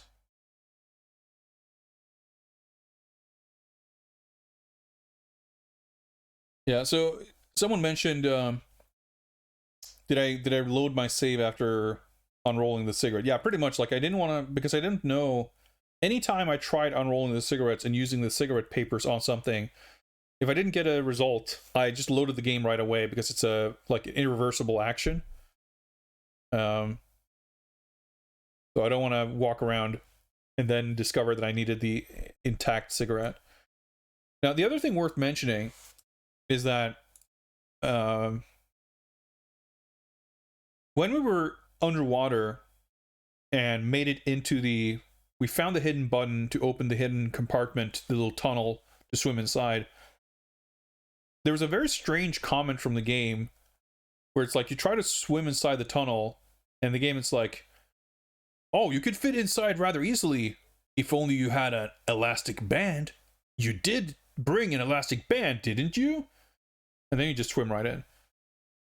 So like, because the writing is weird, and it's the tone, as you may have seen already, if it's your first time watching this game, it's kind of flippant, a little sarcastic. It makes attempts at humor, and it's also written by French people. So you've got that non-native English quality to it. And it's often difficult to distinguish between it's trying to make a joke or trying to be sincere. This game has plenty of soft locks all over the place, and they are not usually communicated particularly well. Most of the time, the deaths that happen are at least reasonable. They don't like happen completely out of nowhere. It's not that Sierra thing where you're instantly punished by trying something with an instant death. There's a little bit of that in places, but for the most part, it's like you're drowning because you're underwater, or in this case, there's like a guy just got shot, and if you're just hanging around, the local police are not gonna, take kindly to you just hanging out at a murder scene. They're gonna suspect you and arrest you. But what does happen is, like, you find yourself without the thing you need. The one time we had to go back to like escape a soft lock was when we got kicked into the water after being captured earlier, because you needed to buy an inflatable bracelet. And it's like, if you talk to the guy selling the bracelets, even if you can't buy it, knowing that there is an inflatable thing and then being kicked underwater, it's like pretty easy to put two and two together and say, well, I probably need that bracelet somehow. And it turned out that I have to reload earlier to the game. It was like a finicky thing of, I had money, but if I kept money in my inventory, it just got stripped out of my inventory and I lost it and I couldn't use it. But if I exchanged the money, if I got change to coins, I could keep the coins. It's completely arbitrary. There's no reason why I could keep one item but not the other, but I was able to piece that together. So for the game to very explicitly and blatantly start talking about, you need this item, it's hard to read that as anything other than a joke. But it's not funny or clever, so maybe it's not a joke. I guess it's also the reason why I'm like leaning towards it not being something to take at face value is like, how the hell is having a rubber band going to help you swim through a narrow tunnel? and then I don't have it, and it's still, you can go through just fine. So it's very strange. But everything that's happened since then, the horrible mazes and everything, is like, well, maybe we'll get stuck because I don't have an elastic band. I don't know.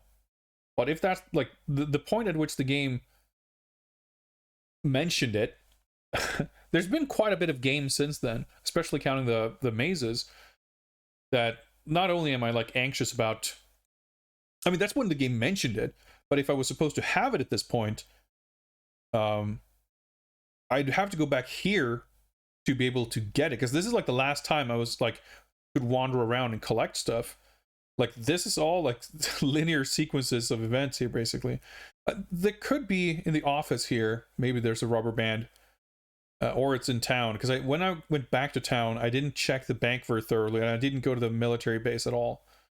So those are like the two places I would want to check. If I decide that like I'm so stuck, I need to go back and check on that, that's where I would check. And if I find a rubber band, well, we're just gonna have to redo 75% of the game anyway. But most of it should be fine. It's just like the maze shit that's gonna be bad.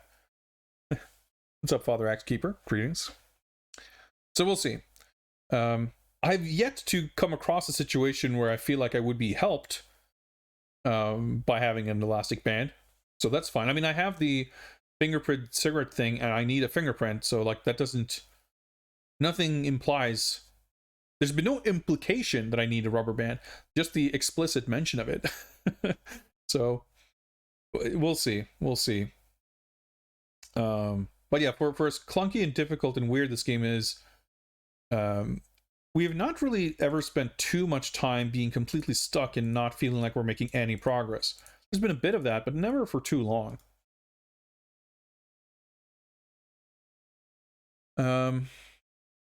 So yeah, it seems obvious that we need to get a fingerprint. Whose fingerprint? Actually, did I try like scanning, just using or like operating the scanner? Probably. I mean, it's not gonna let us through, but I'm not sure what's gonna happen, if it's gonna comment on it at all. Yeah, I do it, nothing happens. That's kind of what I thought, to be honest. I love that you need to click like 5 times to get through here. Dead ends are pretty brutal, considering you have to replay the mazes. Yeah, well, if that's the case, I don't know.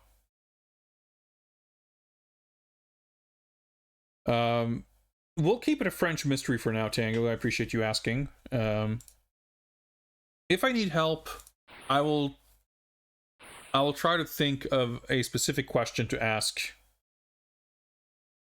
to help get clarification.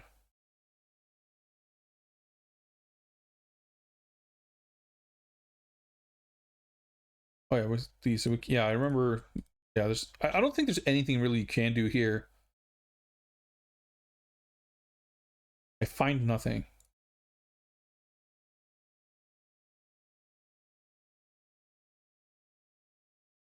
Try. That would do nothing. It's like you did nothing.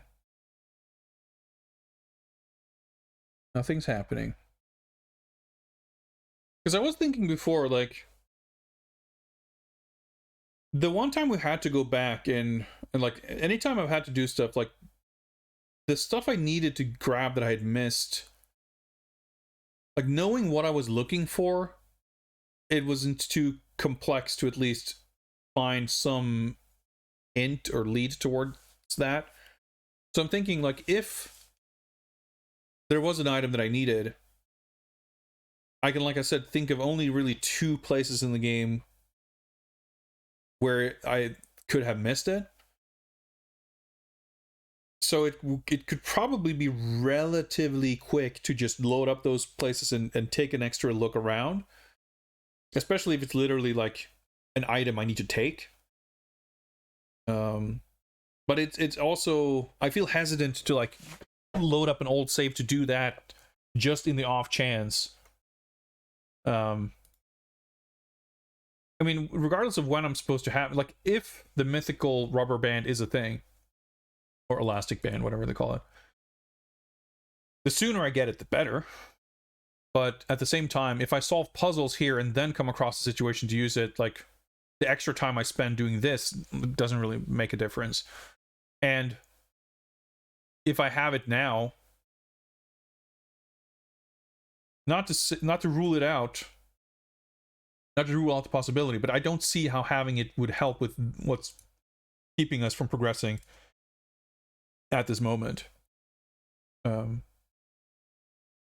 That's not to say that it couldn't, but like, would a rubber band help us? I don't know. So the one thing I'm not sure if I tried is, like, if we're supposed to do something with the guard here, the soldier, to get his fingerprints, then I am not sure if I tried using a cigarette paper. We can operate one of the gold cigarettes. Empty the tobacco, only a cigarette paper remains. So we had 2 of that cigarette. So now we at least have 1 intact yellow cigarette. This leaf was once a cigarette. If I use this on soldier, it's like I did nothing. Can I operate the cigarette paper?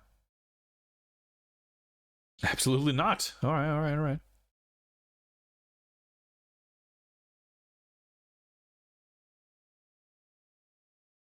Didn't buy a rubber band for the rubber band machine at the airport? I did not, no.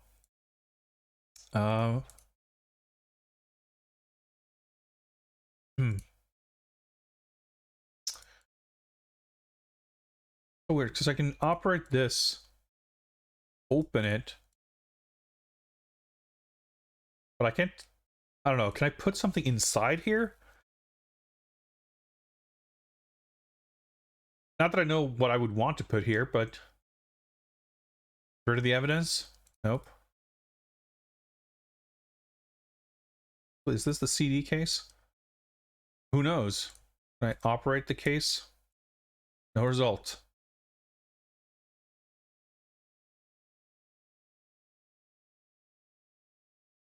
Use the paper on zinc?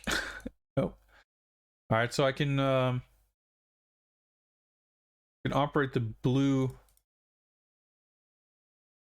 cigarette. And this is so annoying, because if I do this, now I have 2 cigarette papers with the same description, so I don't know which of them came from the blue cigarette, if that makes a difference. So I just have to try using both again. There's not like a hidden extra pixel for his hand.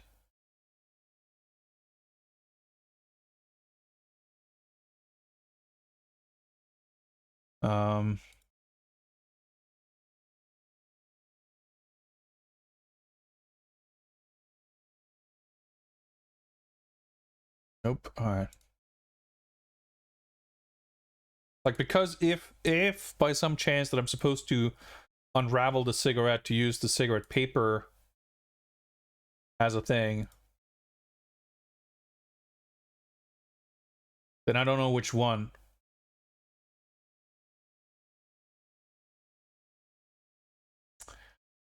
Maybe supposed to get a spider fingerprint. Who knows? I would kindly ask, even if people are just joking, like making suggestions that sound like real suggestions is likely to just confuse me and stress me out about weird stuff that I've missed. So like, that's not super helpful. But see, this is like the weird infuriating thing where it's like, all right, I can try walking around and using items on shit, but you get 0 feedback on anything. So like, is this... I could be like on the right track or just completely barking up the wrong tree, and I would never know the difference. But there's been enough times where it's like, I feel, you know, back when we were stuck in the cave, It's like, well, I was able to get a pickaxe. There's a wall here with a breeze. Obviously, there's air behind this wall. I need to, you know, hack my way through it. And it still took me like a good while to understand how the game wanted me to use the pickaxe, which, spoiler alert, was not the command use pickaxe on wall. Despite that being a valid command, that's not the command. It's not the fuse box here. Maybe I used the pen to melt shit again. I didn't even think about that.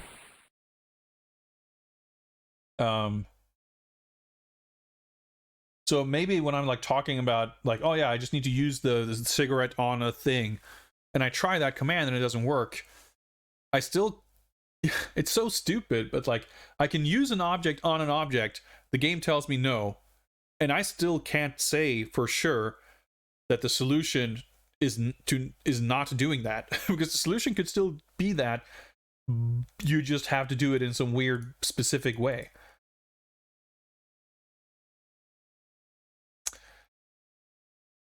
Okay, so we did not achieve anything since loading the save. We unraveled 2 cigarettes, and that's literally it. So what I'm going to do is, just for the change of scenery, if nothing else, I'm going to go back to this save. Actually, let's go back here.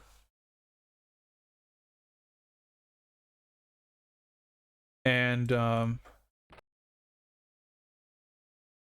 take a closer look in this office. There's a billion books here, and we get like the book title.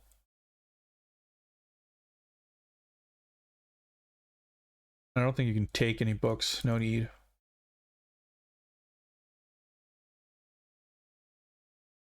Examine library, which I guess is the shelf.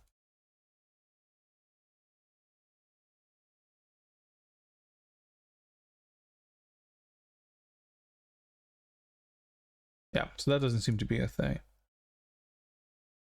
Bronze lamp, leather chair. This is one of those weird rooms where you can actually interact with a lot of stuff. So this little statue here has the safe hidden in it.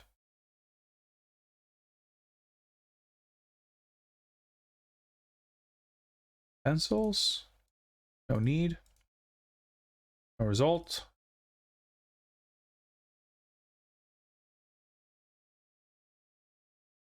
Authentic antique. I wouldn't want to sit on it.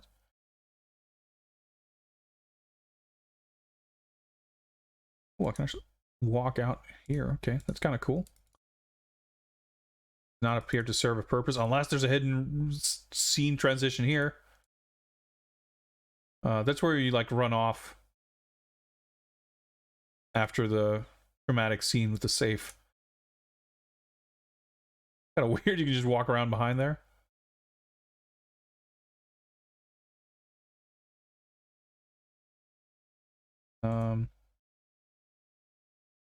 This inkwell. Let's see.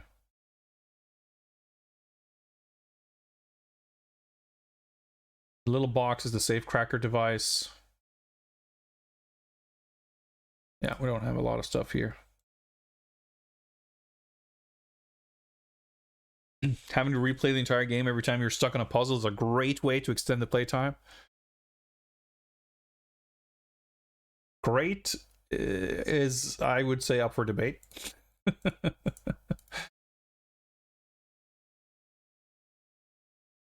Oh yeah, the desk doesn't have any documents in it. Yeah, you can like see that from across the room.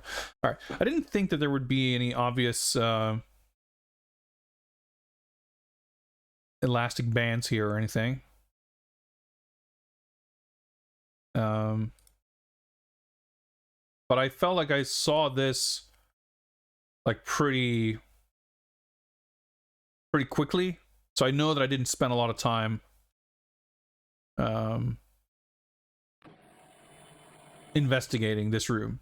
But yeah, once you do this, you're in this room or in this scene, and you can't get out of here. You have to do the safe puzzle. Okay, so let's go back here for a second.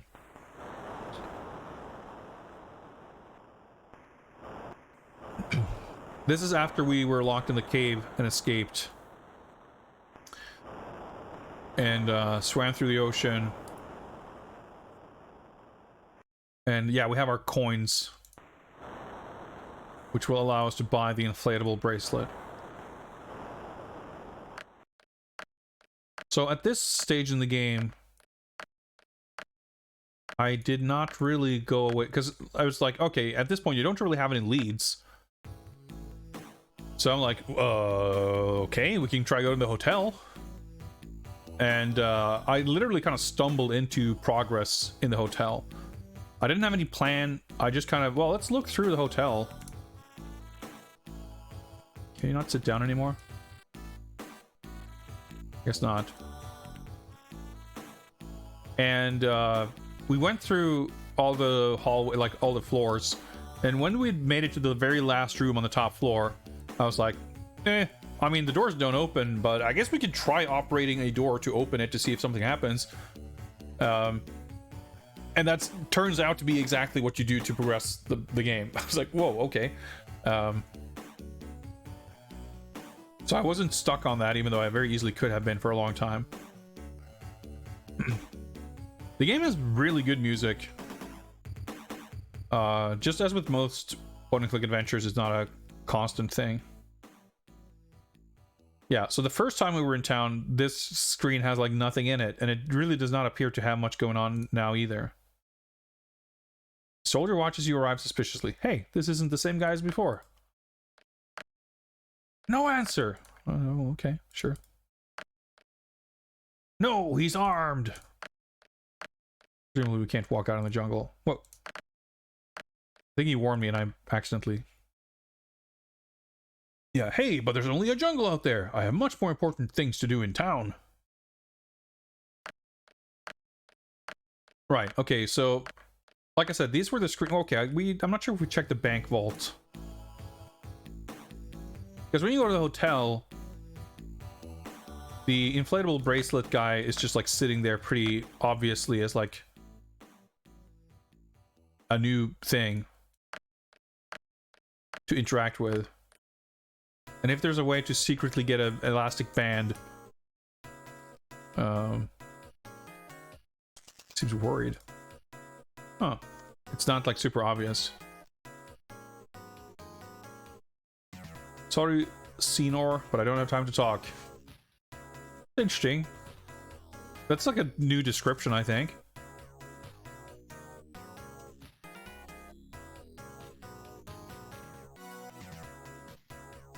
Like you did nothing. All right.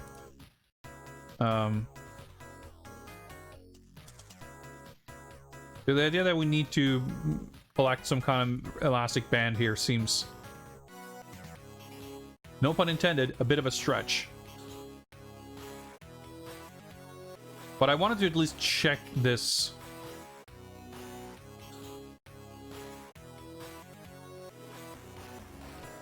To see if there was something reasonably obvious-ish. Since we're here, let's go to the hotel. Yeah, there's the rubber band guy, or rubber band. Wow, the bracelet guy.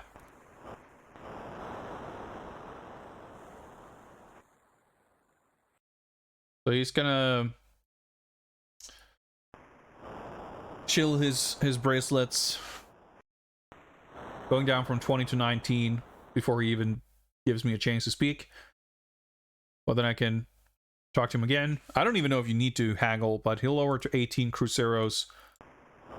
And at this point, you can use coins on man. You get a bracelet.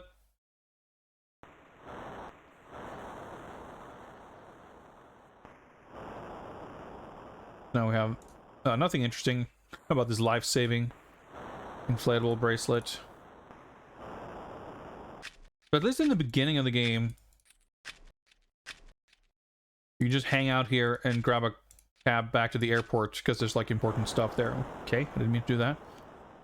But it appears that once you make your second trip back to town, like probably in the original version you might have switched floppies, so this disc doesn't have the airport stuff on it, so you can't go back. I'm gonna assume that the comment about a rubber band machine at the airport was a joke anyway. Yeah, there's like nothing here. There's two people here that you can't click on. The yellow orangey person being...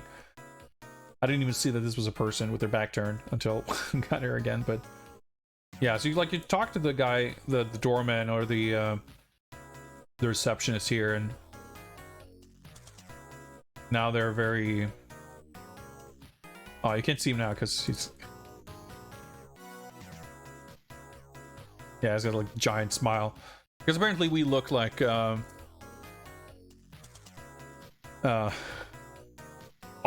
the evil man that's gonna ambush us there. Okay, but point being here,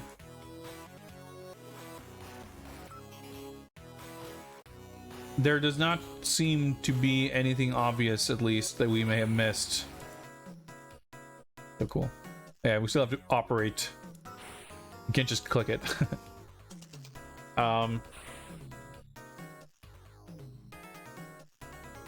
So unless we need to pull on random door knobs, find a room from which we can scavenge a rubber band. I don't think this is it.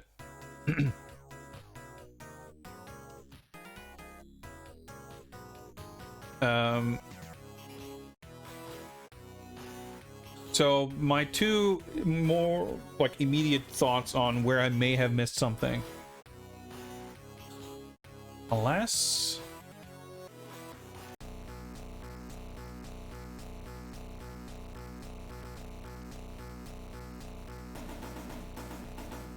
music. You examine this palm tree and you find the button.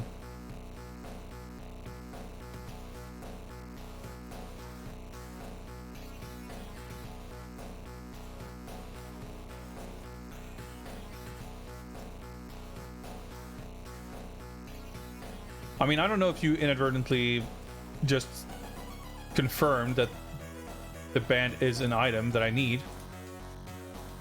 But either way, I wanted to at least check.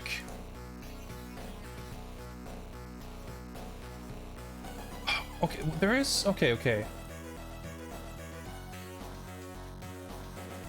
Thought of something. Yeah, you can't swim like directly up. You have to do this weird little dance. So there's this bottle, right?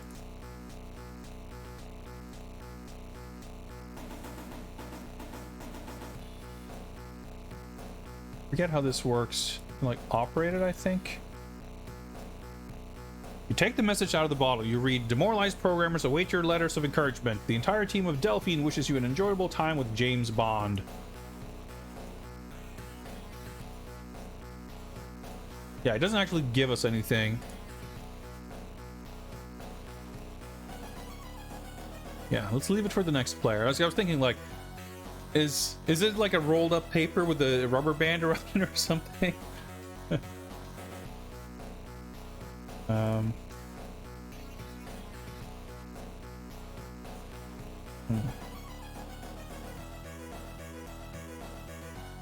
So we got here first because it took a while for me to realize that I could or should swim downwards, because this is so weird.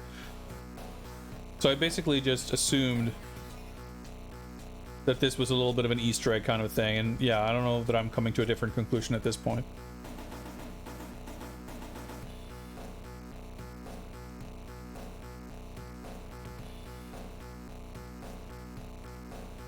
I can hold the mouse button. Makes it a little easier. Not much less clunkier and convenient, but a little faster, I suppose.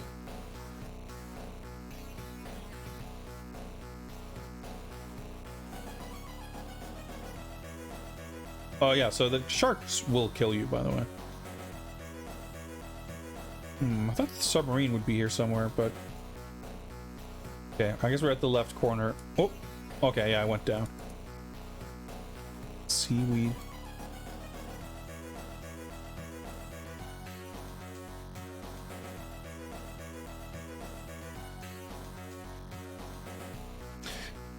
There's something strange at the bottom of the seaweed. Okay. That's something. Ah, the controls. Okay.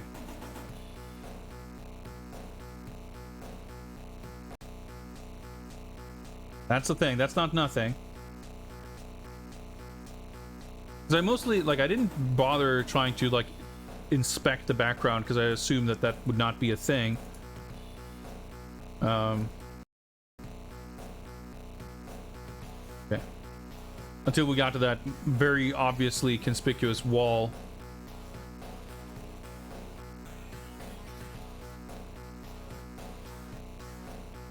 You have to, like, unequip the verb to start moving.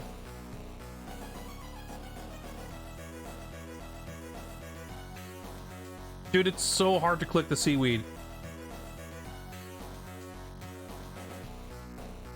Alright. So I haven't even been able to determine whether you get that kind of comment on every seaweed or if that was a special one.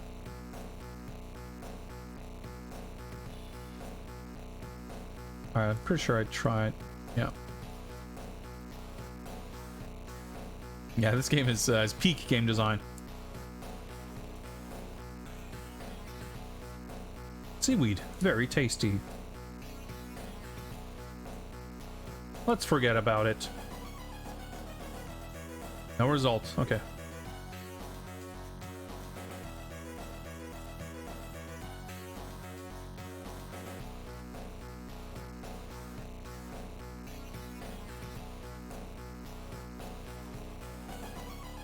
Absolutely not. Okay.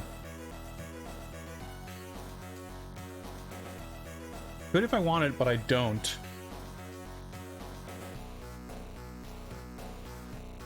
Something strange at the bottom of the seaweed. But I can't take the seaweed. And I can't operate the seaweed. Or maybe I try to operate James. No results.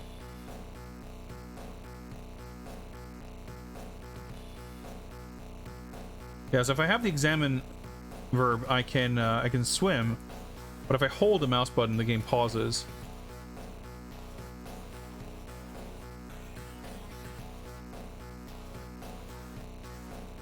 Okay. It would be very out of character for the game to give me that kind of comment and it meaning nothing. I'm gonna save when I get to that screen this time. Yeah, the sharks, I guess, are random, which can certainly screw you over a little bit, or a lot.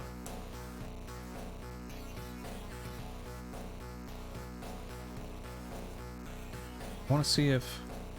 like, the actual hotspot for the seaweed keeps moving around as it animates, which is insane. Yeah, I just wanted to check if there was an actual difference in the message there. Okay, I need to fucking save on every screen. Oh, whoops.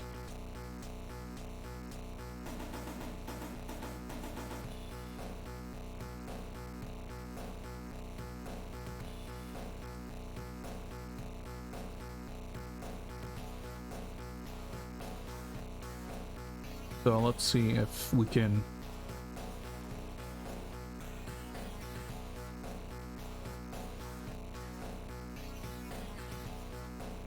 deduce anything. Seaweed, very tasty. But if I want it, but I don't. No result from operating the seaweed. Actually examine the fish. It's a school of fish, completely normal.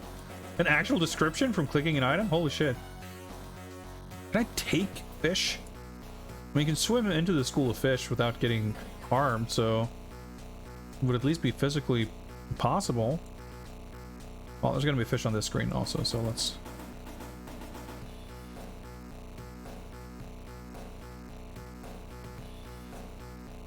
but there's like no different hotspot here. Something strange at the bottom of the seaweed.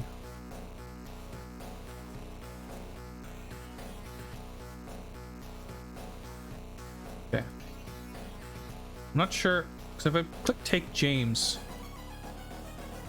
Yeah, it gives us the same message. Anytime I try to take the seaweed, it's hard to know if I'm actually successfully clicking the thing I'm trying to click, or if I accidentally clicked Bond, because he's like, his sprite is like all over the place. It's not something I can just like trigger by just standing, or well, positioning myself. I'm not exactly standing upright. So perplexed. You discover an elastic band at the bottom of the seaweed. You pick it up. All right. I don't know if or how the elastic band is going to help us at all. But obviously we're gonna need it. Well, unless the absolute pinnacle of French humor is sending us on a wild goose chase for an item we literally don't need. But honestly, even the shitty mazes should go faster a second time.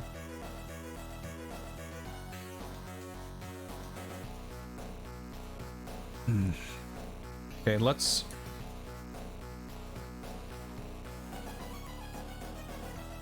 have our elastic band.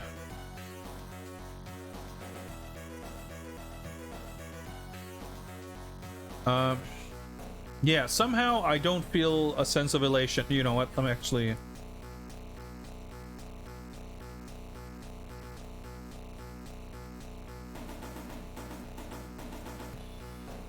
Why would you look under seaweed for an item you're not even looking for? Yeah, you know, the game... let me just show you, assuming... unless this plays out differently now that we have it. I'm actually curious to find out. So, we'll operate the palm tree. And I'll position myself around the palm tree. Then I click over here to operate the button. A violent pain goes across your arm, immobilizing it for a few seconds.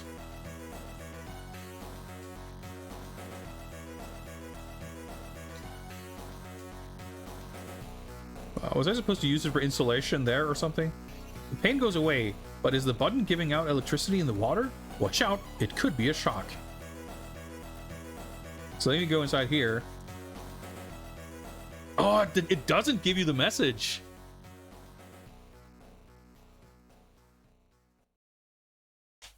Yeah, so the message was added in the Bond version. Is that what you're saying, KV?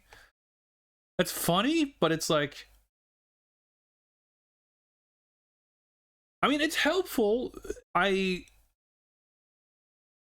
position I'm in right now is where I'm like, well, I have the fucking mythical rubber band, but I have no sense of if or how it's going to actually help me with anything that I'm currently trying to do, like at the point where we made progress. But because I was being stuck, I was like, well, let's entertain the thought of the rubber band thing not being a joke. But at least it prompted us to go back and mess around, which is obviously something I would not have done otherwise. But yeah, like, that's definitely adventure game design. And it's interesting because for as many kind of issues and weird things that this game has and does, I don't feel like it's done this before. Because, you know, we had to go back to get the change so we're able to buy the bracelet. But at least I was aware that, like, well, there was a point earlier in the game where I had money. I lost this inventory item, but I know that I can exchange it, and maybe that will let me keep it.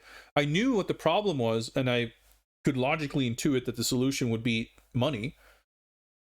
Even if the reason for why I had or did not have money was completely nonsense, it was not hard to piece together, really. It was silly, but it was not unreasonable. Like, with all the pieces being in play, it was kind of easy to figure out. And like having the bracelet, like if you don't see the guy on the beach selling bracelets, you go into the hotel, you end up underwater, you're gonna have noticed, you're gonna at least have passed by the dude there.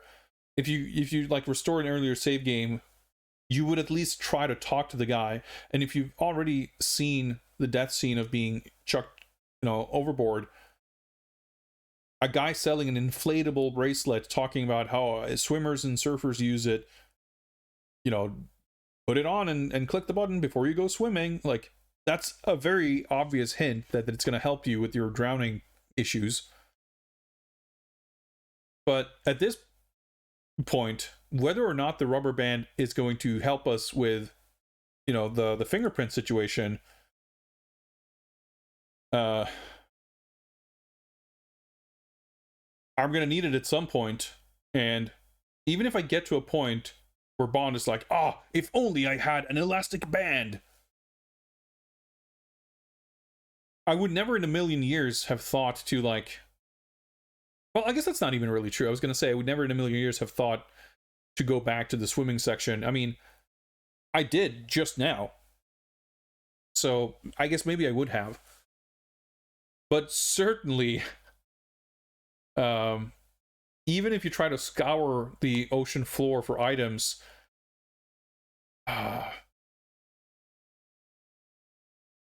it was pretty hard to find and hard to get. But at least we have it.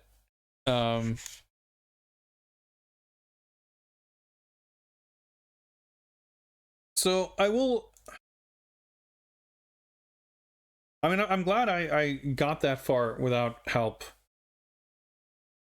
But I'm trying to decide rather on whether I want to ask a question that may determine whether I put myself at risk of having to do mazes more than necessary. Because, like, it doesn't feel like having the elastic band is the solution to what I was kind of stuck on with the fingerprints. But even if the fingerprint stuff is like, I had everything I needed to solve that, the rubber band thing wouldn't come into play until later. That still was kind of tricky and weird, and I am assuming that I'm going to need the elastic band sooner or later. So going back to get it was probably something I had to do either way. But I guess what I'm worried about, or what's concerning me, is the possibility of there having been something else I missed that is going to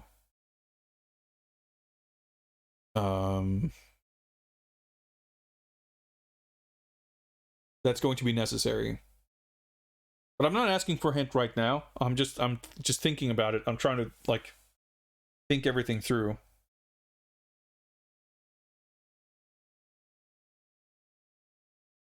Like, okay, we saved here, right?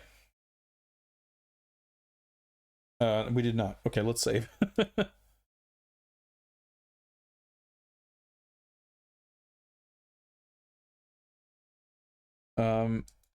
I just want to go back to the previous situation here.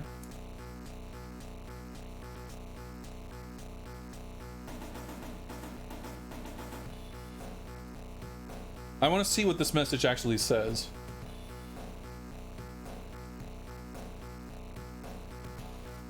There's also the weird electricity. Like, was I supposed to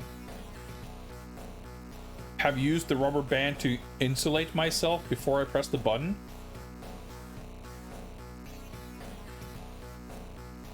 The passage is just big enough to let a person in, especially if they have an elastic band. I do have the elastic band, don't I? See, the way this is written, like, knowing that there is an elastic band, this reads to me as, like, spiteful. Like, you guys feel like you need a hint? You need this to be more obvious that you need an elastic band? Well, here's your hint. But it's so over the top sarcastic in its delivery. I feel like I cannot be blamed for being hesitant to take a message like this at face value, especially when the games have got this flippant tone throughout, but all right, okay. I just wanted to see what it said because I couldn't recall the specific wording of it. Not that I want to trust the specific wording of anything in this weird French game, but if there was a hint to when or how the rubber band was meant to be used or whatever, but there really isn't. Yeah, exactly, Tango. Like, it sounds like they're spiteful about, like they're very, very begrudgingly putting this message in here. Because when I first saw this, like, the way I read it was kind of like, it makes it sound as if physically fitting within this passage is somehow made easier by having the rubber band. But then you just go through fine without it. So I guess this is the hint that I can actually go grab it now.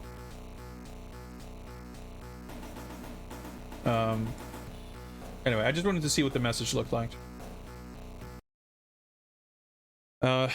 It's getting late. I should really take a break. I'll take a break, and during the break, I'll ponder my next move. But I'll see you guys in a little bit.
Kite is ready. Good luck.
All right, I'm back, and I've pondered the question of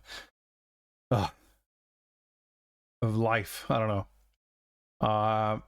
We're gonna push on for now. We're gonna have to redo the death trap scene, regardless. Either way, of course. We'll see between now and the maze whether I feel like I'm gonna put myself at risk by potentially doing the maze multiple times, but like I said, we'll see if I end up in an awkward spot of having to redo stuff more, because like right now what I would want is to go back to where I was and just start trying to use the rubber band on shit, but of course we have to go through some stuff before we get there. All right, we got Stink Lines Bond coming up here. Yeah, the timer, thanks. Hello, Mr. Bond. Yeah. Oh yeah, of course, we got Dr. Y. The absolute master of Spider. Our organization is spread throughout the whole world. We're in total control of many criminal groups. Very good. Pros here. Your government is quite naive to believe that they, or you, will stop me, Mr. Bond. I control a weapon that will totally dominate any force. The ultimate instrument of destiny is in my power, and thanks to it, all the rampant and stupid vermin that infests this earth will be exterminated. Like, so clunkily written. But time is precious, so let us pay attention to you, my dear Mr. Bond. My lovely piranhas are kept very hungry. Did you know, Mr. Bond, that these little darlings are capable of devouring an entire man in less than a minute?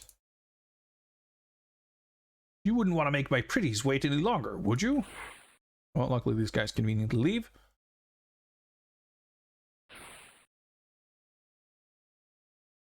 And we can now save again.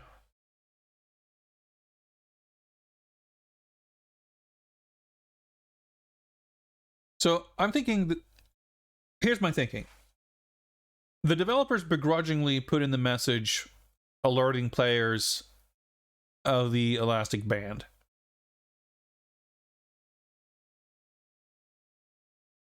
That signals to me that the elastic band is uniquely, not uniquely missable, but uniquely easy to miss, or, you know, uniquely easy to overlook.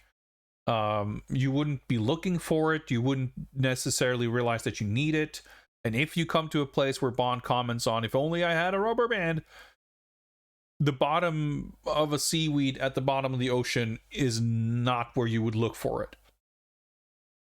And the reason I bring this up is because I'm considering the possibility of there being other things that we may have missed that we would need to go back for and subsequently have to redo the maze thing afterward. But I'm feeling somewhat confident that I do want to take a few moments when we're in this screen, because the maze is after this, and after the maze we're back to where we were.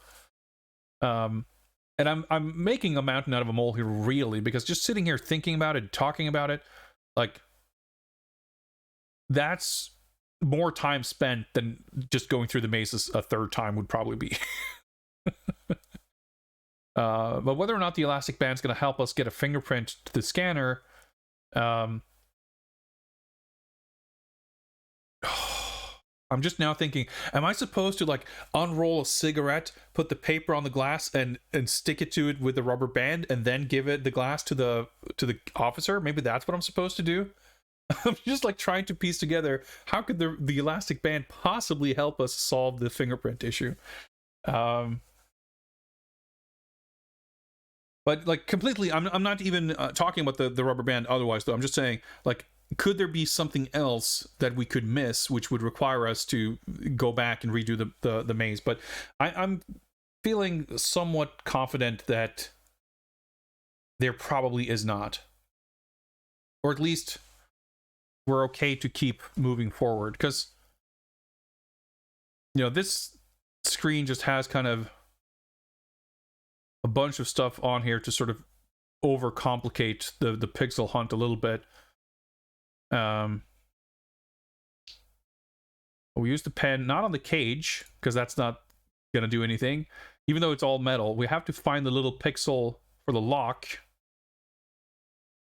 to get several drops worth of acid into the lock, and it starts to melt. You just made a step towards freedom, but no more, or else you step into piranhas. Quality English again. So here we have to use... This is funny. Like too fast, or I don't know what I did exactly, but the first time I did this, I went up here on the rope, and then I somehow fell into the water. So I'm wondering...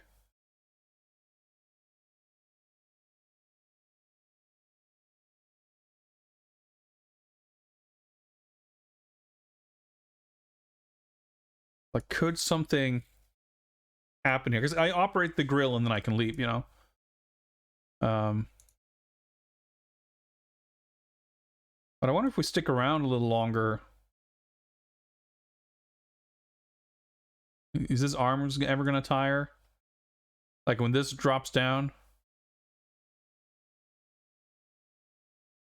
Are the guys going to come back or something? I'm just curious, honestly, if anything might happen that we didn't already see. Whether or not it, like, makes a difference to our...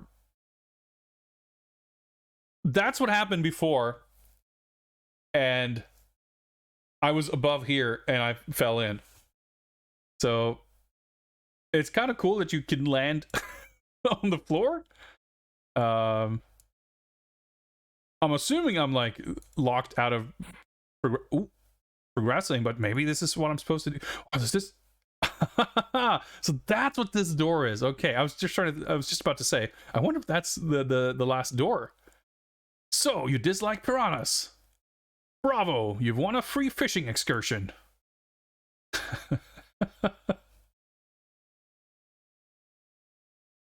Alright, that's cool. That's cool. I didn't realize, I wasn't expecting that to work. Yeah, because the first time I fell down, like, because when you fall down from the rope, it's like the sprite, his hands are like this, and the rope is drawn between his hands, so it definitely like just looks buggy. But the fact that I fell into the pit, I was just like so confused as to whether that was even remotely intentional.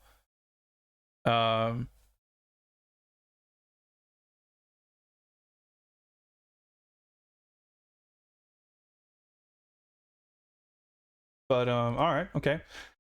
Well, at this point, I'm now feeling fairly confident that there's nothing else I missed here in terms of like something we need. So I cannot rule out the possibility of something else.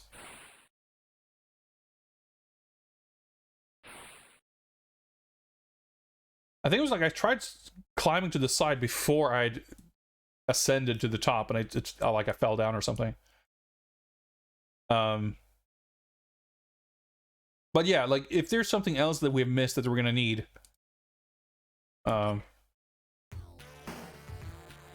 it's gonna be crazier than the fucking rubber band, and I just don't think that's like. I don't think that's gonna be a thing. Yeah, KV. I'm glad about it too. Like it solves another question.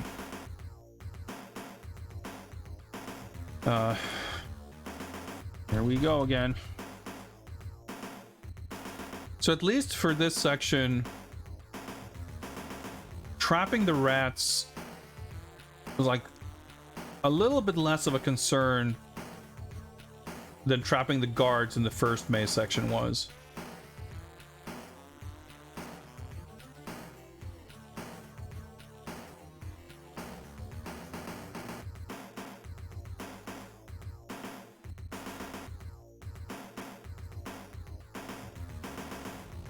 All right, let's save.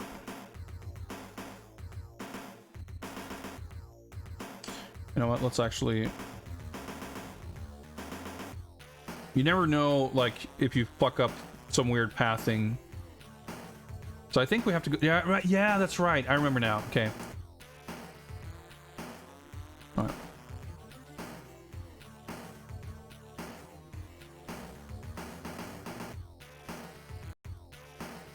Because you have to go down here. So you need to get some of these rats up. Okay, this is probably pretty bad. Yep.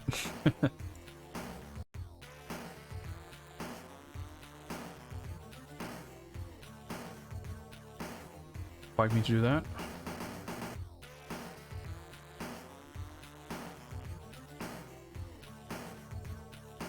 This is what I mean, like, this save might have been kind of in a weird bad spot. It's not impossible. Oh, seeing if he's gonna... nope.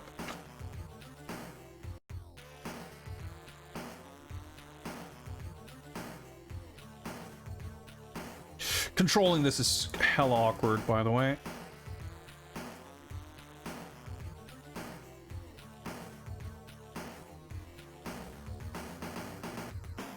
That was weirdly, expertly done.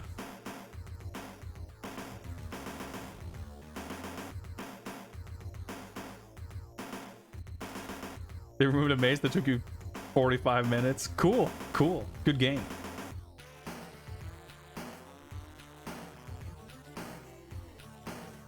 Yeah, I think we're actually home free now. But as I said, having done this once, like, just remembering the rough layout makes this a lot... That's kind of what I was thinking. Like, I reckon redoing it is going to be a lot faster and simpler. Just because there's going to be less, like, oh, okay, that's how things fit together. Which means that if I had to do this a third time, that would probably be even more the case. Now, this maze, of course, is a lot... a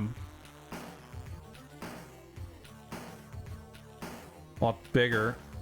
I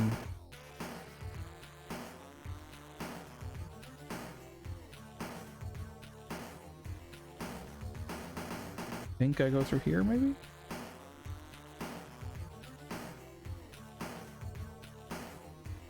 Sometimes it just stops animating, which is also cool.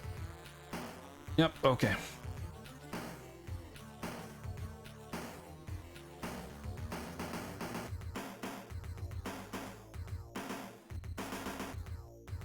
Just a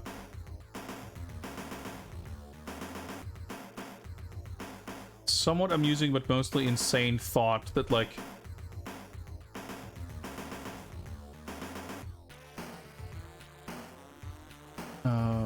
think yeah, I have to come from below. Yeah, this is not gonna... Not to say that it would be difficult to make mazes that are harder than this one.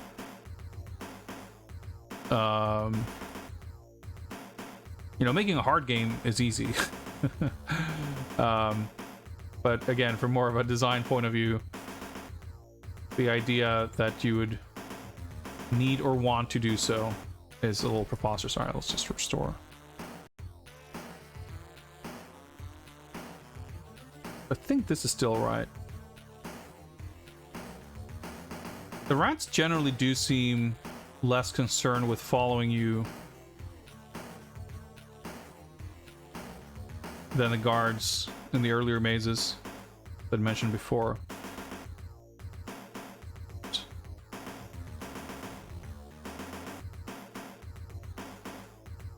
And it seems like it might be connected to your little vision scope. Like if you're further away.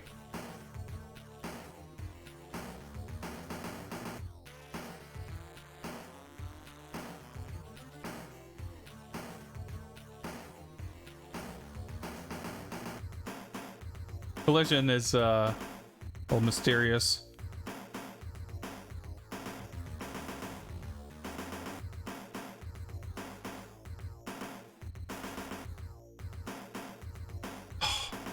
Expertly done. Okay, so we're basically almost done here.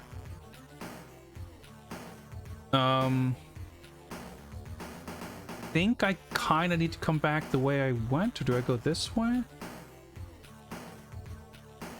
It's certainly roughly in the same part of the screen as where you start, but you know, it could be one tile away and it still would be, it still could require you to go around the entire screen. This could very well be the correct path, but this guy is a little bit of a concern. But it could also be the totally wrong path.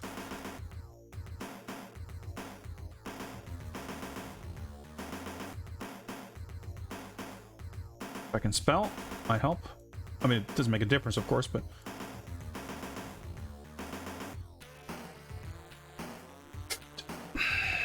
I hate that so much. The collision is so wonky. I think I saved at least.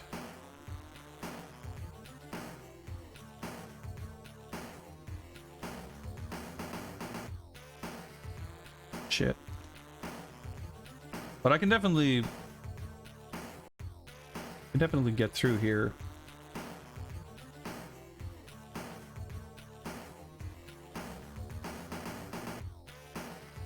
It's exactly, literally exactly what I did.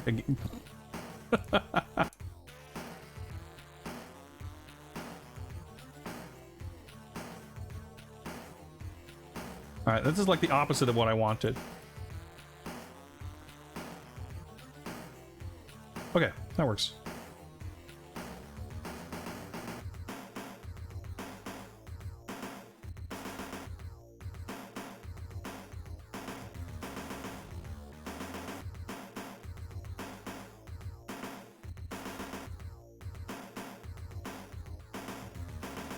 So they could still connect. Yeah, because I think this will...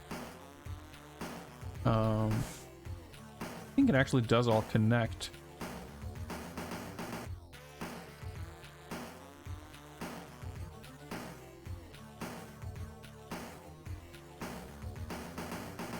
Down from there.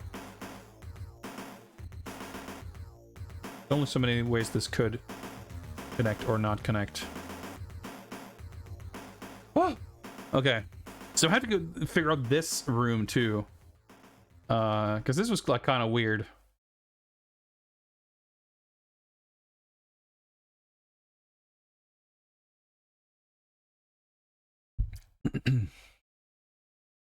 It's like if you step into his like line of sight or whatever.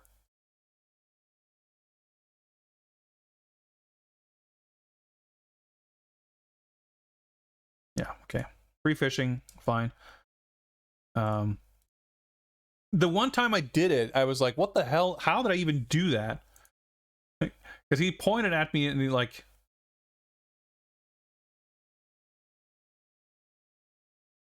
Yeah, so I'm sorry if I'm like mashing through it, but it, like I just wanted to make sure that I get to it as quickly as I need to.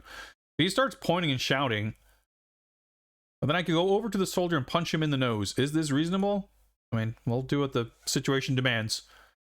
Like, whenever you do this correctly, it like absolutely does not feel like a solution to the puzzle. It's just like really strange. Yeah, the mirror, it's a magic mirror. It's yeah, but only for Bond. So we got the boots and the laces. So funny, like you take the army boots and then we take the laces, but they were still on the boots. We take the napkin, so called. Oh yeah, we get stuck on the sink here. Let me just navigate in place. There we go. We can then use our insanely long shoelaces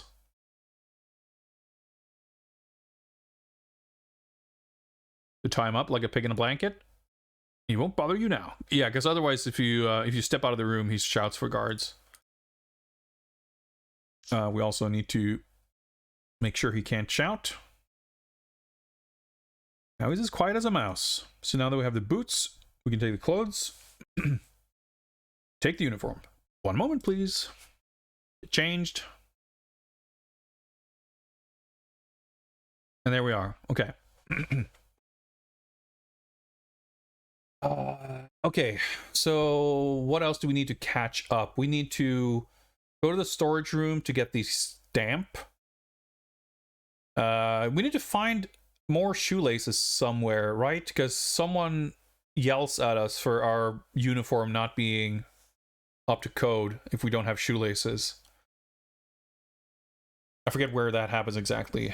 The other room, the computer room, whatever, there's the ink pad, there's the lifeboat, there's the mission card. I mean, there's only so many rooms, but we need to stumble into the other... We need to get our shoelaces before we stumble into the other guards. Because in the room to the right... yeah, there's the glass. Empty.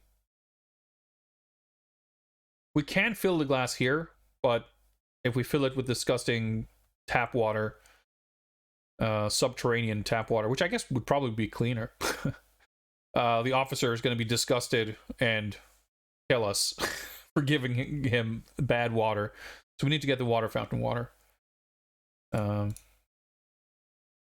Still operate the trash can and the pixel art is misaligned. Maybe there's a hidden pixel. Alright.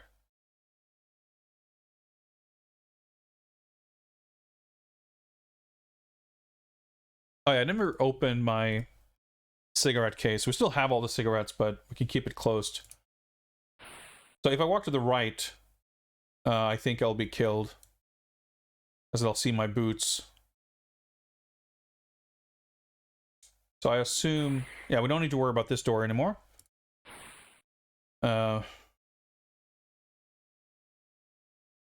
We can kind of quickly go through this because we've done it before. Drawers full of blank wooden stamps, so we'll take the blank stamp. I'm assuming that the purpose of getting this stamp is only to swap it with the officer's stamp so we can authorize his the mission. But it's not impossible that we need to use it for something else before that. Like, technically not impossible. So I'm checking this because like, just in case the lace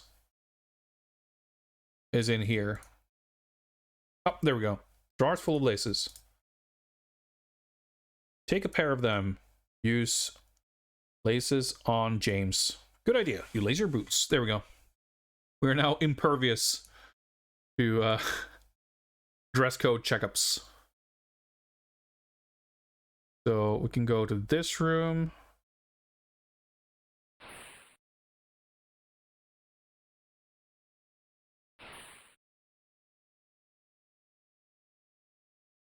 And I think if we examine the clothes, in a pocket you find instructions for your mission. You read, Mission Order Priority Max, Agent 743. Mission, buy all the fantastic games of Delphine Software. You are in total agreement. So this is what we can stamp. Create an authorized mission. Dude, no. See, I was thinking this might be the case. The ink pad is fucking literally not here right now. It's not here until we have the other stamp. That's insane. Alright, I'm going to save again here. I really don't need to make multiple saves. Well, actually, yeah, it's good that we have this from clearing up. Like, in case I mess fucking something up. Can't even speak. If I mess something up, I'd rather go back to this than have to finagle my way through the bathroom, even if it's not that complicated. But let's try my theory here. Elastic band. Can we operate? Nope. Can I use the elastic band on James? Nope. So let's see if I can use elastic band on the glass. Nope. Okay. Well, let's operate the cigarette case.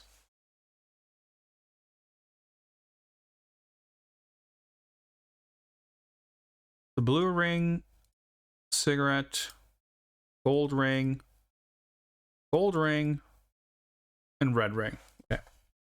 What I thought, I just want to make sure I didn't get it wrong.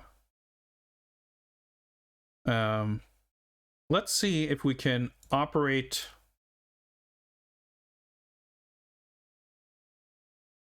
tobacco disassembly procedure. And if I can then use the cigarette paper on... I guess we tried using it on the glass and that didn't work. But can I use the elastic band on the cigarette paper? Nope, I cannot. Okay. So maybe my elaborate scenario of tying the cigarette paper to the outside of the glass with a rubber band to collect fingerprints on it was in fact not what we need to do. What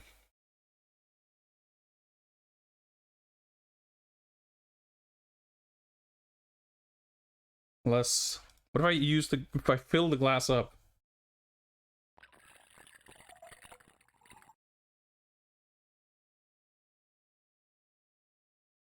I'm just like increasingly worried and frustrated because I'm like, dude, what the fuck is like? I'm glad that we have the rubber band. If all we achieve in tonight's stream is getting the mythical rubber band, that's progress. That's good. But at the end of the day, if we do not figure out what we're supposed to do here, whether or not it involves the rubber band, we're kind of back to, well, not square one, but we kind of didn't really make much progress. Not zero progress, but not much. Like, we didn't actually move forward, if that ends up being the case. Can we operate the garbage dump? Oh, there we go. An inflatable life raft. It's not delivered with oars. Okay, maybe that's a hint that we need oars. I don't know. Well, I guess we'll grab it, since we can. Why not, if you think you'll go to the beach this afternoon? I mean, sure. Operate the armchair. Oop. This, like, it looks like it's the fax machine or something. Maybe we, the ink pad doesn't appear until we have the stamp. Maybe if we have the mission card, we can, like, fax it somewhere and get, mission credentials or some shit. The reason I'm being, like, a little hesitant here is because if the missing piece here is doing something, because again, we want fingerprint. I just realized something. Maybe the reason the cigarette paper trick didn't work is because we used the wrong cigarette paper. So we need to eliminate the possibility of that being the case, right? So let's operate the blue cigarette paper, and we have no way of knowing which is which. I would assume that the second one down here is the most recently generated cigarette paper. I don't know that to be the case, so we need to try both here. But use that cigarette paper on the full glass.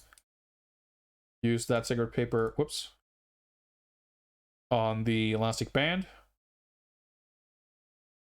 This one, right click.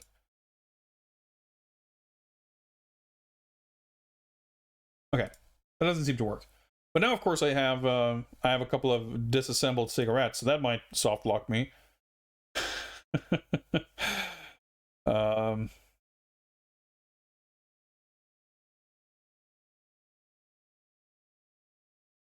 All right, so I'm gonna load my save game here.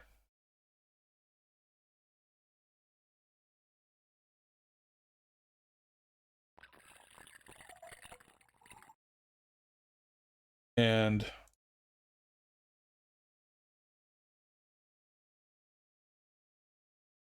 because the glass, giving the officer the glass and stealing his stamp, that's like you only get one chance to do it.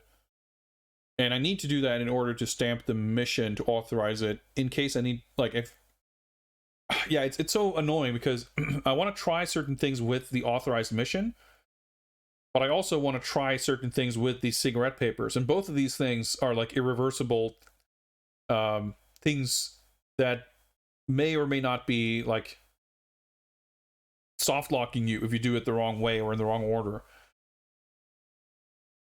I can kind of see what people are saying in chat that like the second half of the game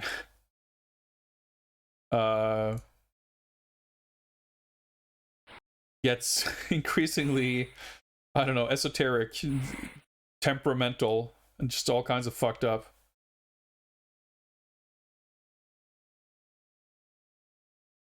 Soldier, give me a glass of water. So they can get booted out of the scene. When that first happened, I thought something bugged out. Because he now teleports to his little office.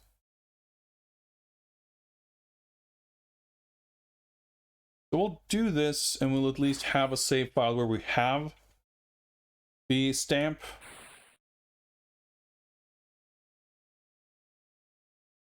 Do you see there?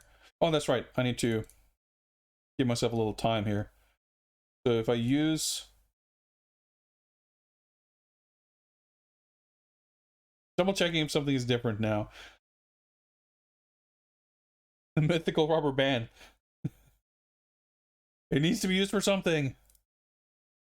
Alright. So if I use full glass on officer,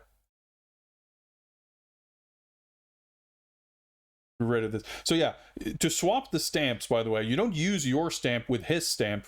That doesn't work. That does nothing. You just need to take this one. Thanks, soldier. As he's turned around. There we go. You replace the wooden stamp that you just took with a blank one.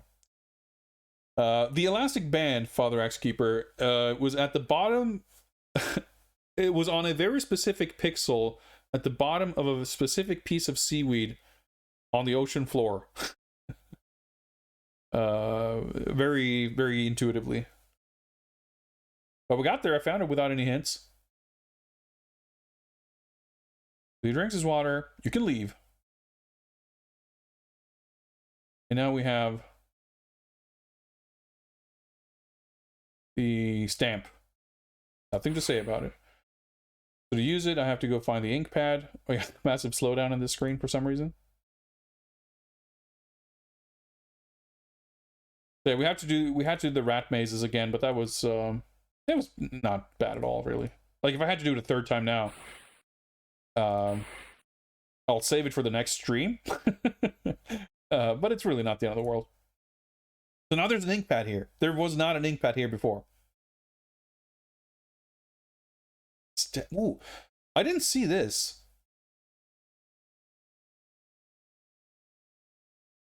I take it. I can take it. I thought this was like a permanently installed thing. But I could not... Okay, so at least we know that I didn't need to do this before giving him the glass of water, because until I got his stamp, this, like, hotspot does not appear on screen. I didn't realize that this was like a close-up item that you can grab. That changes everything. Can I use the glass with the ink pad to get fingerprints? The build-up. Oh, I won't do anything. Okay. But I can probably stamp or do something with having the ink pad. Surely will do something. Now at this point, I'm like, I don't even care about the mission instruction. I'm just excited about having the ink pad. Because I feel like it's going to help with the fingerprint situation one way or the other. All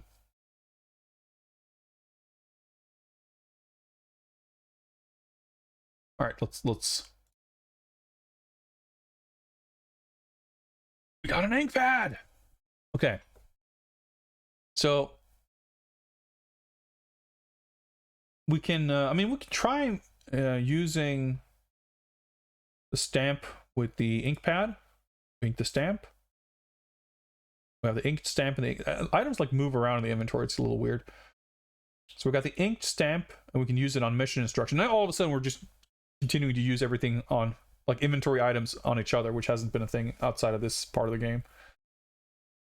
You stamp the mission order, so now we have an authorized mission. So now I'm curious, like, did this generate any new hotspots here?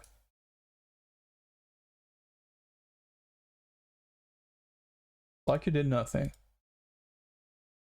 So this was my thinking, that this would be for something. But now that we have the ink pad, do I use the elastic band on the ink pad?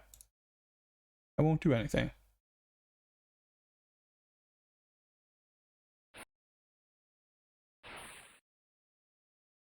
What about the storeroom?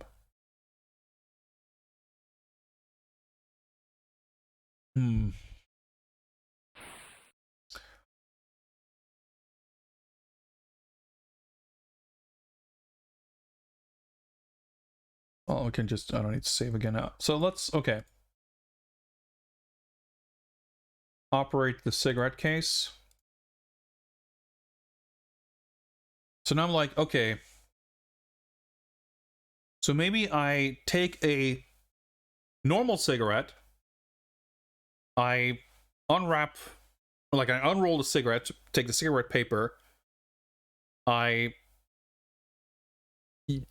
stamp that on the ink pad, and then I use it on the glass or something.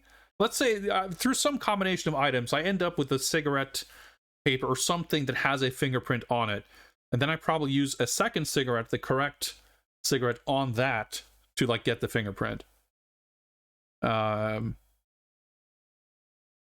like that. But I still don't know which cigarette is which. So reasonably, it's safer to unroll one of the gold ones because we have two of them. Yeah, so let's operate gold cigarette. We have the cigarette paper.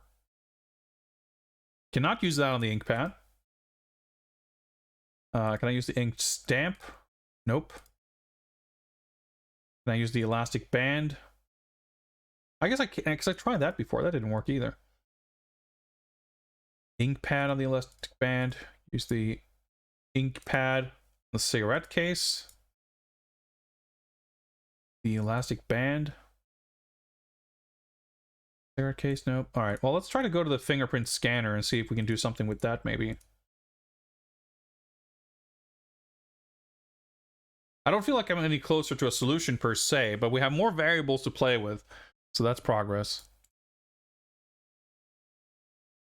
By thumbprint identification. Ink stamp doesn't work. Ink pad. Nope. Elastic band. Nope. Glass. Nope. Cigarette paper. Nope. Cigarette. Nope. Oh, I guess I didn't try to use any of the cigarettes directly on the ink pad or the rubber band.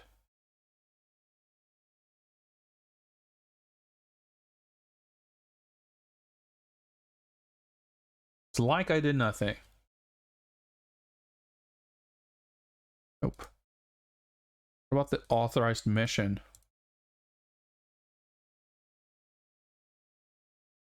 Like the fact that I can collect the ink pad surely must mean that there's a point to it, because you can what I did previously was that I inked the stamp on the ink pad without picking it up, just like on the desk. It would be a little out of character for this game to allow me to pick it up if all I needed it for was to stamp it, and I could do that without picking it up, or I'd like to ink the stamp.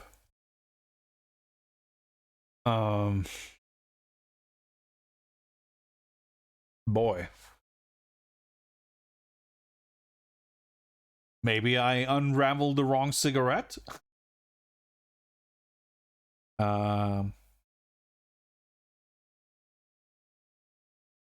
Maybe I need to use the ink pad on the knocked out guard?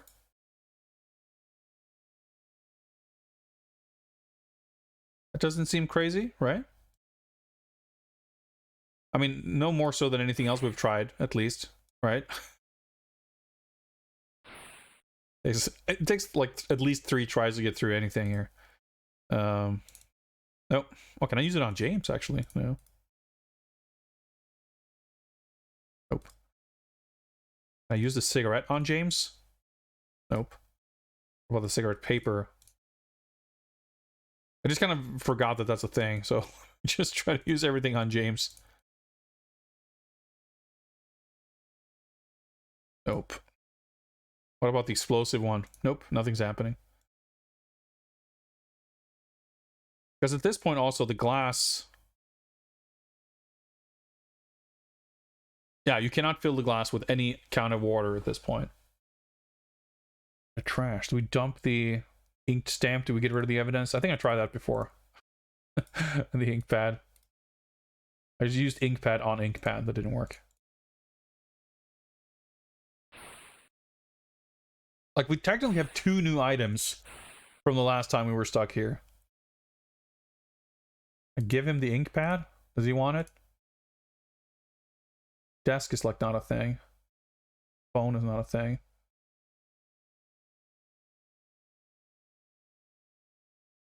Nope. Rest mission. I'm just like, at this point, I'm a little bit at a loss. Because I'm struggling to even think of what interactions are available that I have not yet tried. I mean, there's a couple of like fuse boxes. There's a few things in the storeroom. There could be, I mean, the way the ink doesn't like open because no. That just leads to the trap room. We managed to get out there the other way before.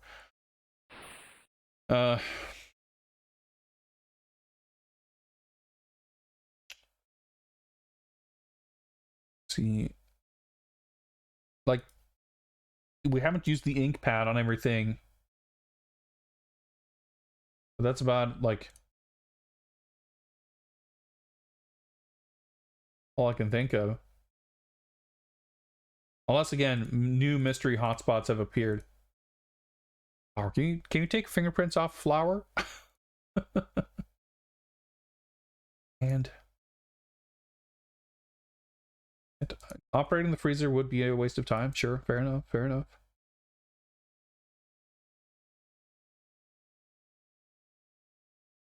Haven't noticed anything special. And like there's the fuse box right here. Oh.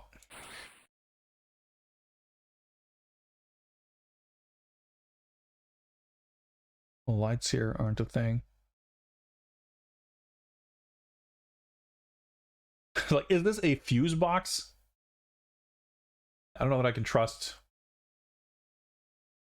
the English. It's like I used the pen on a thing. Like I'm probably done with it, right? Probably not something that we need to do.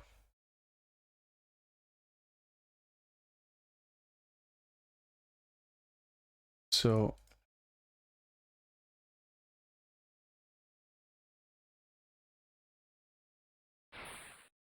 I just want to use the ink pad on everything.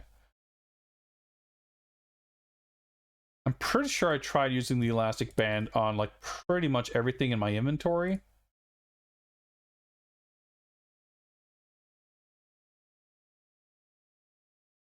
You know, except some of these things that I haven't used in like for the entire game.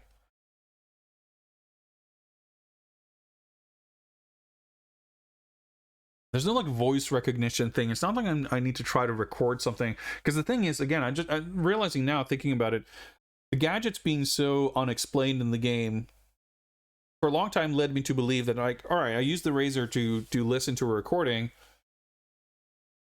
So it's not for recording something, it's for playing the recording back. But if you know, there was a secondary use for this gadget, if you at some point were meant to record something with it, it stands to reason, based on how everything else in this game works, that the game would not signal that whatsoever. You would just have to know in that situation to use it, and it would just work. But I don't know what that would be. Like, I don't think that's the solution to whatever we might have missed.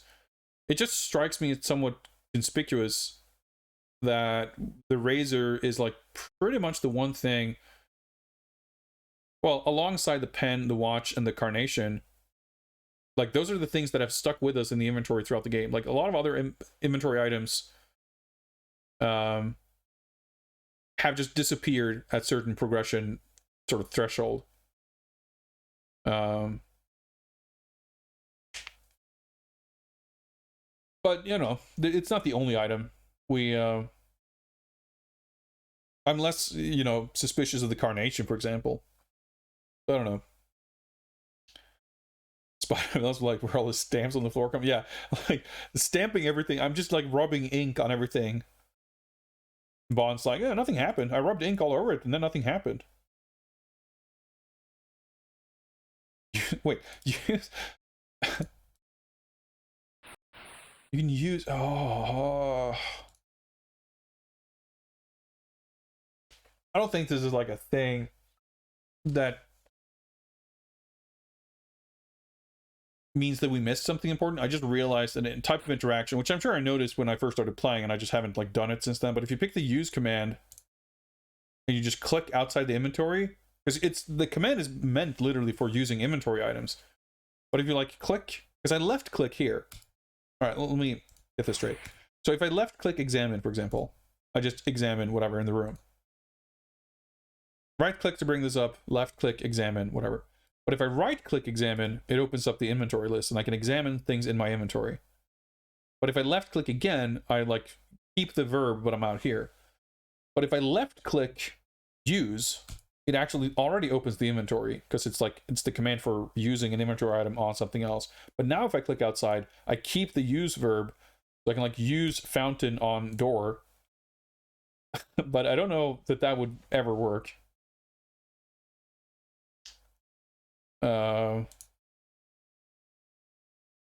But it just suddenly gave me this terrifying feeling that there's an additional type of interaction that I need to now try on everything. Or with everything on everything else.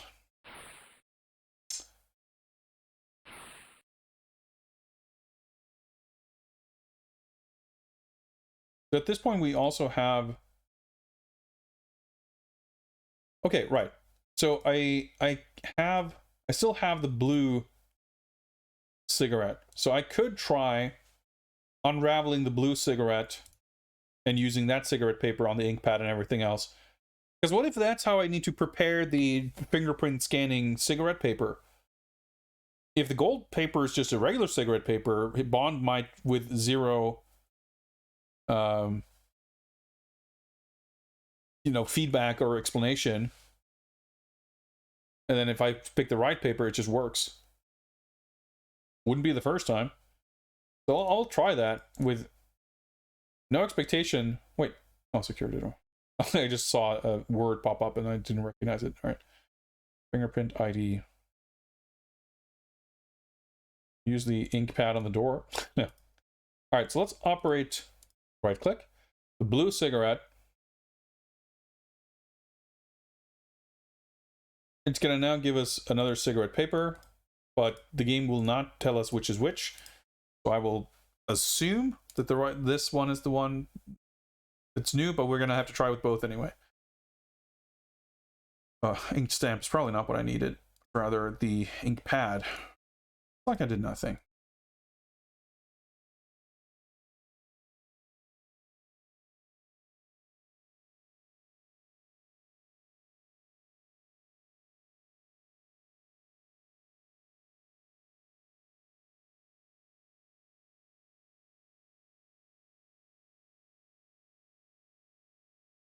I was using like anything on anything at this point. Well, I mean, it's basically what I've been doing.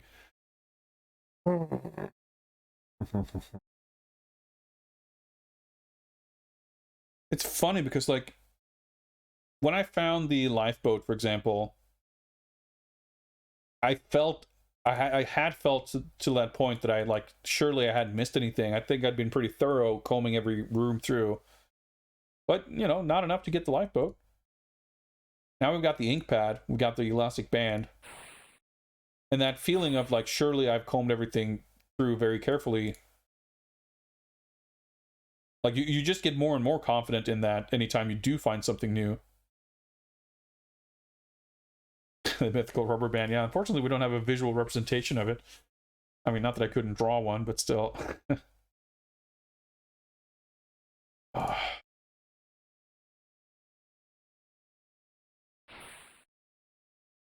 Yeah, and just like I was kind of saying before, we're back kind of at that point of, well, we're literally where we were when we started the stream, albeit with 2 new inventory items. But we're here knowing that we need to do something with fingerprints. We know that we have some kind of cigarette gadget that's supposed to help us. We have no idea how to use it, and we have no, like, indication that the game will ever tell us how to use it. The fact that we can't see it only adds to its mythical status. Yeah. I suppose that's true. Can we get more laces? It doesn't show us one on screen, so I guess not.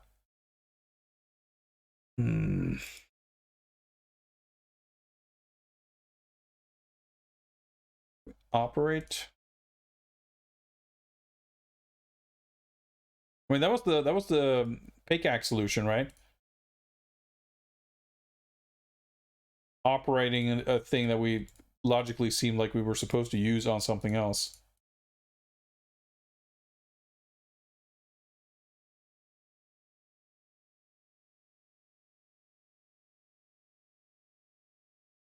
Fiddle with the on-off switch on the Razor, it doesn't work.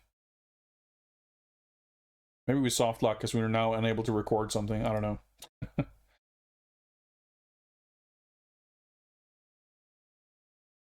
Cannot put the carnation in my buttonhole of my henchman outfit, I guess. Compact disc, nope. Mission. I feel like the mission, like, you probably need the mission paper to, like, pass through a checkpoint or something later. So that makes, like, it makes perfect sense that we need to go through all the stamping and, like, to get the paper. But again, how does this help us with the fingerprint situation? I am at a bit of a loss. I must admit. Gun case, nothing to say. Always fucking nothing to say about anything. Bond never has anything to say about anything, and he's never noticed anything special in his life. He's not like, doesn't strike you as very keen-eyed or clever.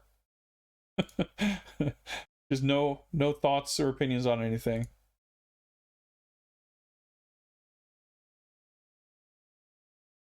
And clothes, armchair. We stick this back in the pocket? Nope. It's like I did nothing. And because we started unraveling cigarettes, I'm like almost positive that we fucked something up, which is fine. Like, it's reloading this place isn't this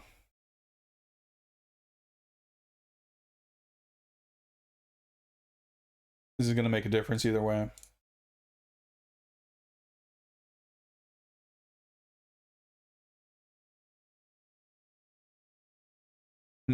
Well, we're gonna be wrapping up very shortly here. It's pretty funny. We're literally gonna start this next stream in the exact same spot as we started tonight, but we will have a little more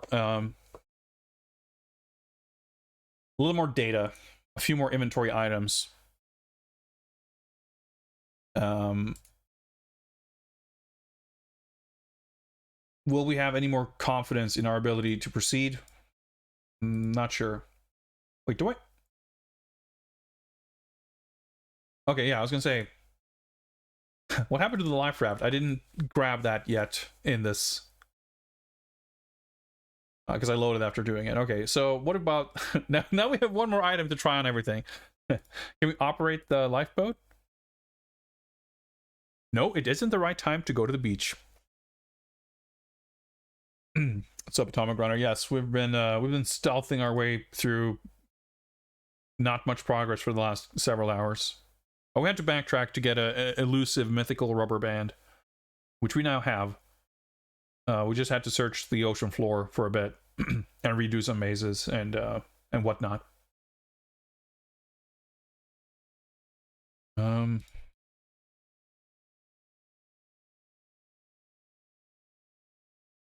It's like superimposes the menu. I need to make sure to open the menu further to the right, so then it when it layers the menu on top itself, it doesn't like weirdly overlap, so it's hard to read.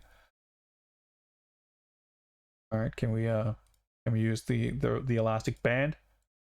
Nope. We fill the lifeboat with water? Guess not.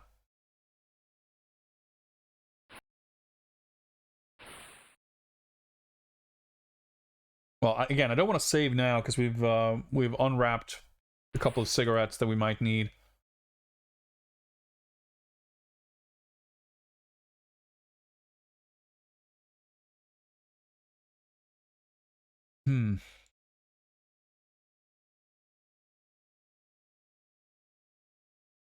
What if we like bring it up on screen like this and it's somehow different?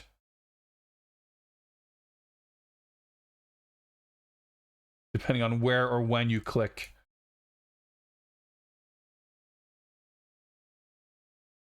Normally, like so far when we had something that like sometimes you know the elevator buttons or whatever, like this is the thing that shows up on screen that you interact with.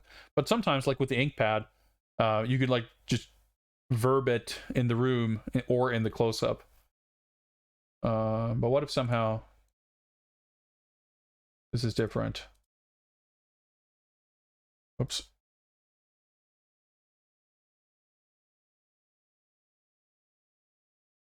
Whenever that message shows up, I'm like, I have to stop for a second because it's like, oh shit, we got a message. Like, no, okay, it's just a needlessly verbose that didn't work message.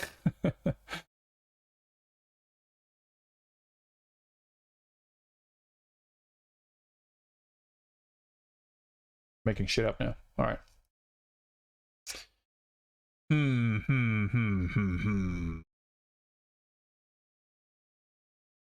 We went to the officer's room, and I'm like surprised that he doesn't like kill us for just fucking around, which seems like you would expect, the kind of thing you would expect a game like this to do.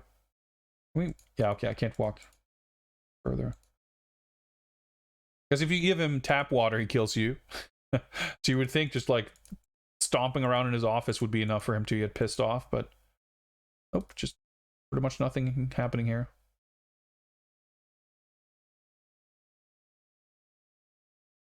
Give him a lifeboat. Nope.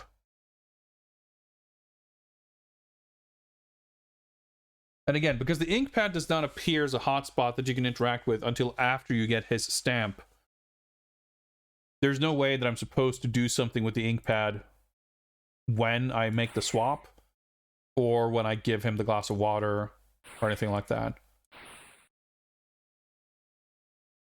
We have the trash can that you can open and do nothing else with. I think you can close it. Yep. But there's nothing else we can interact with here. There's this guy, the bench. Operate the bench. Well, we do operate the bench, but then nothing happens. Operate the soldier.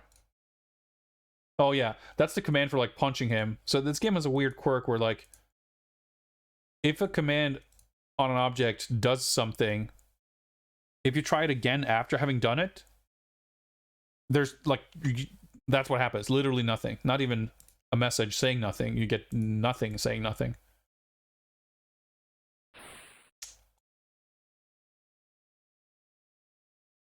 Yeah, so I feel like we're back where we started in the sense that my perception of what the problem at hand is and what we may need to solve it, my understanding of that has not changed. We need to get through a fingerprint ID locked door, and we need to use our fingerprint scanning gadget to do so. What's up, Grim Fandango? Happy Monday. So that hasn't changed. My understanding of how the fingerprint cigarette gadget works, which is, I have no fucking clue, that hasn't changed. My knowledge of whether the gold or blue cigarettes, or none of them, are in fact the fingerprint scanning cigarettes, still have no idea. The only difference, again, is that we have the ink pad in our inventory, and we have the elastic band. I had a couple of ideas of how the ink pad might be used. None of them have been successfully applied so far. That doesn't mean that they're wrong, just that I've not successfully been able to apply those ideas. So while I am grateful that we have one sort of two new inventory items, because if I'd found the ink pad before, I just didn't realize you could pick it up. I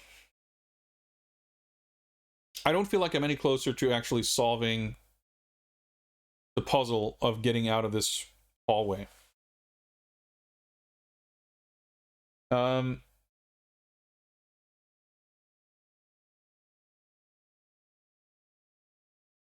Because I don't want to start the next stream being like completely at a loss as to where to even begin attempting to make progress, I will instead elect to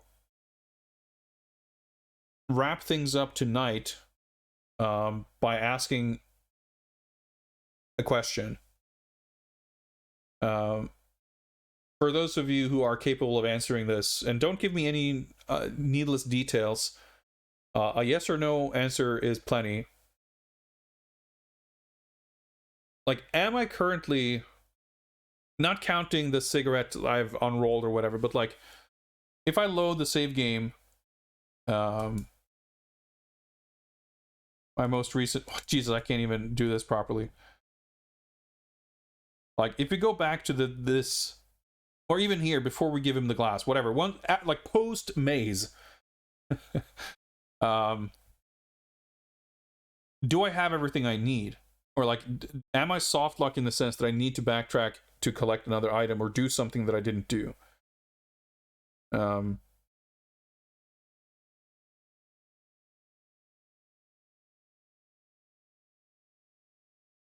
Alright. No, I am not soft locked. Yes, I do, as in yes, I do have everything. Or yes, I do have to do something that I didn't do. I have everything I need. Okay. That's all I need. That's all the information I need. In a way that's like, I mean, there's no good answer to that question though, is there? Because I was about to say,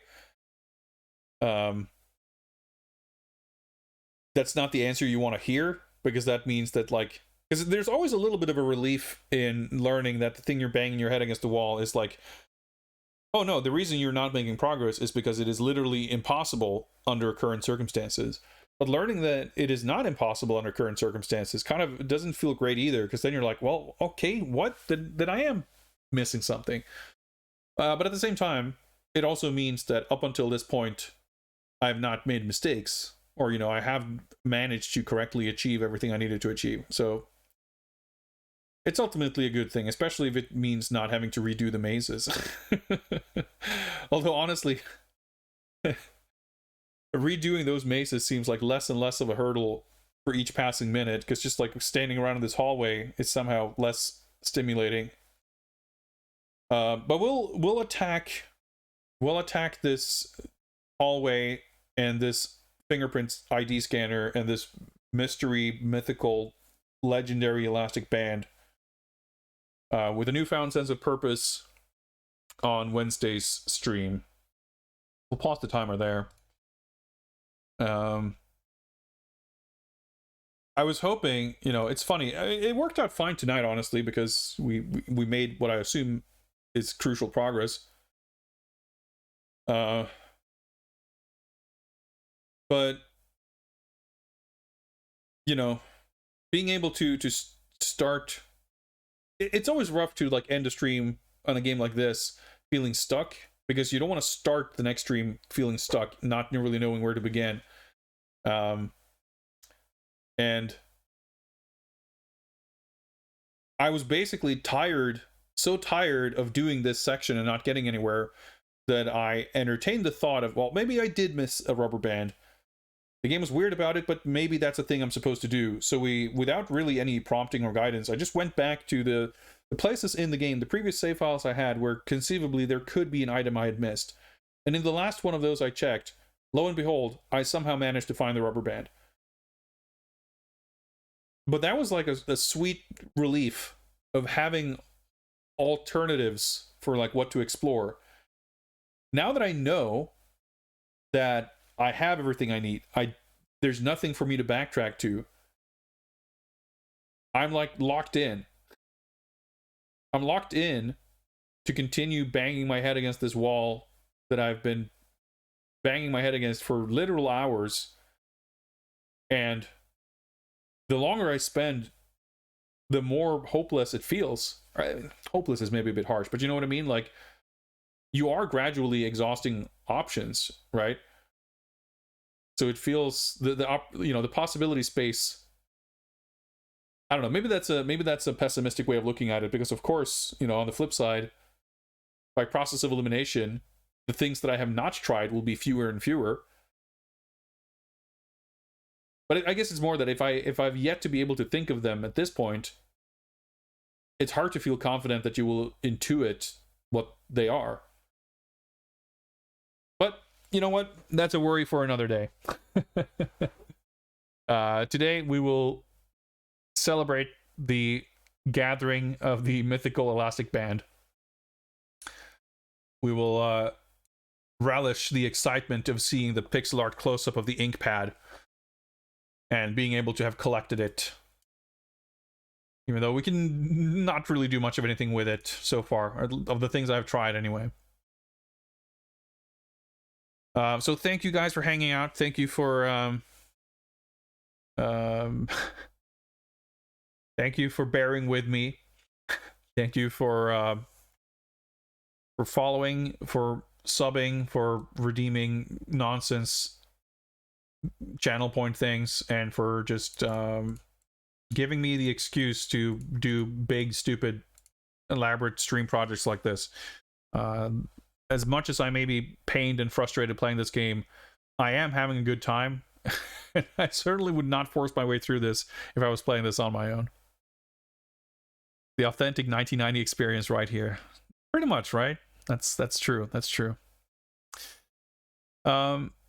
Wish you all sweet dreams of Rubber Band. I don't know if I want to. I don't want to inflict that on anybody, I think. But anyway, thank you very, very much for hanging out. Let's get some jams, some bat jams. And let me see, as we see this stream out, who is streaming on Twitch and who can we raid? Let's see what is going on. Who are we raiding today is the question.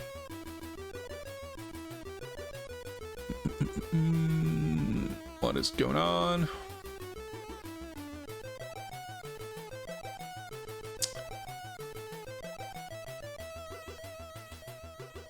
Let's see. I was so undecided.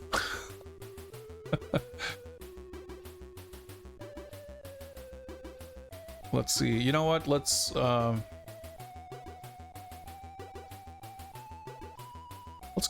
go say hi to Geneva.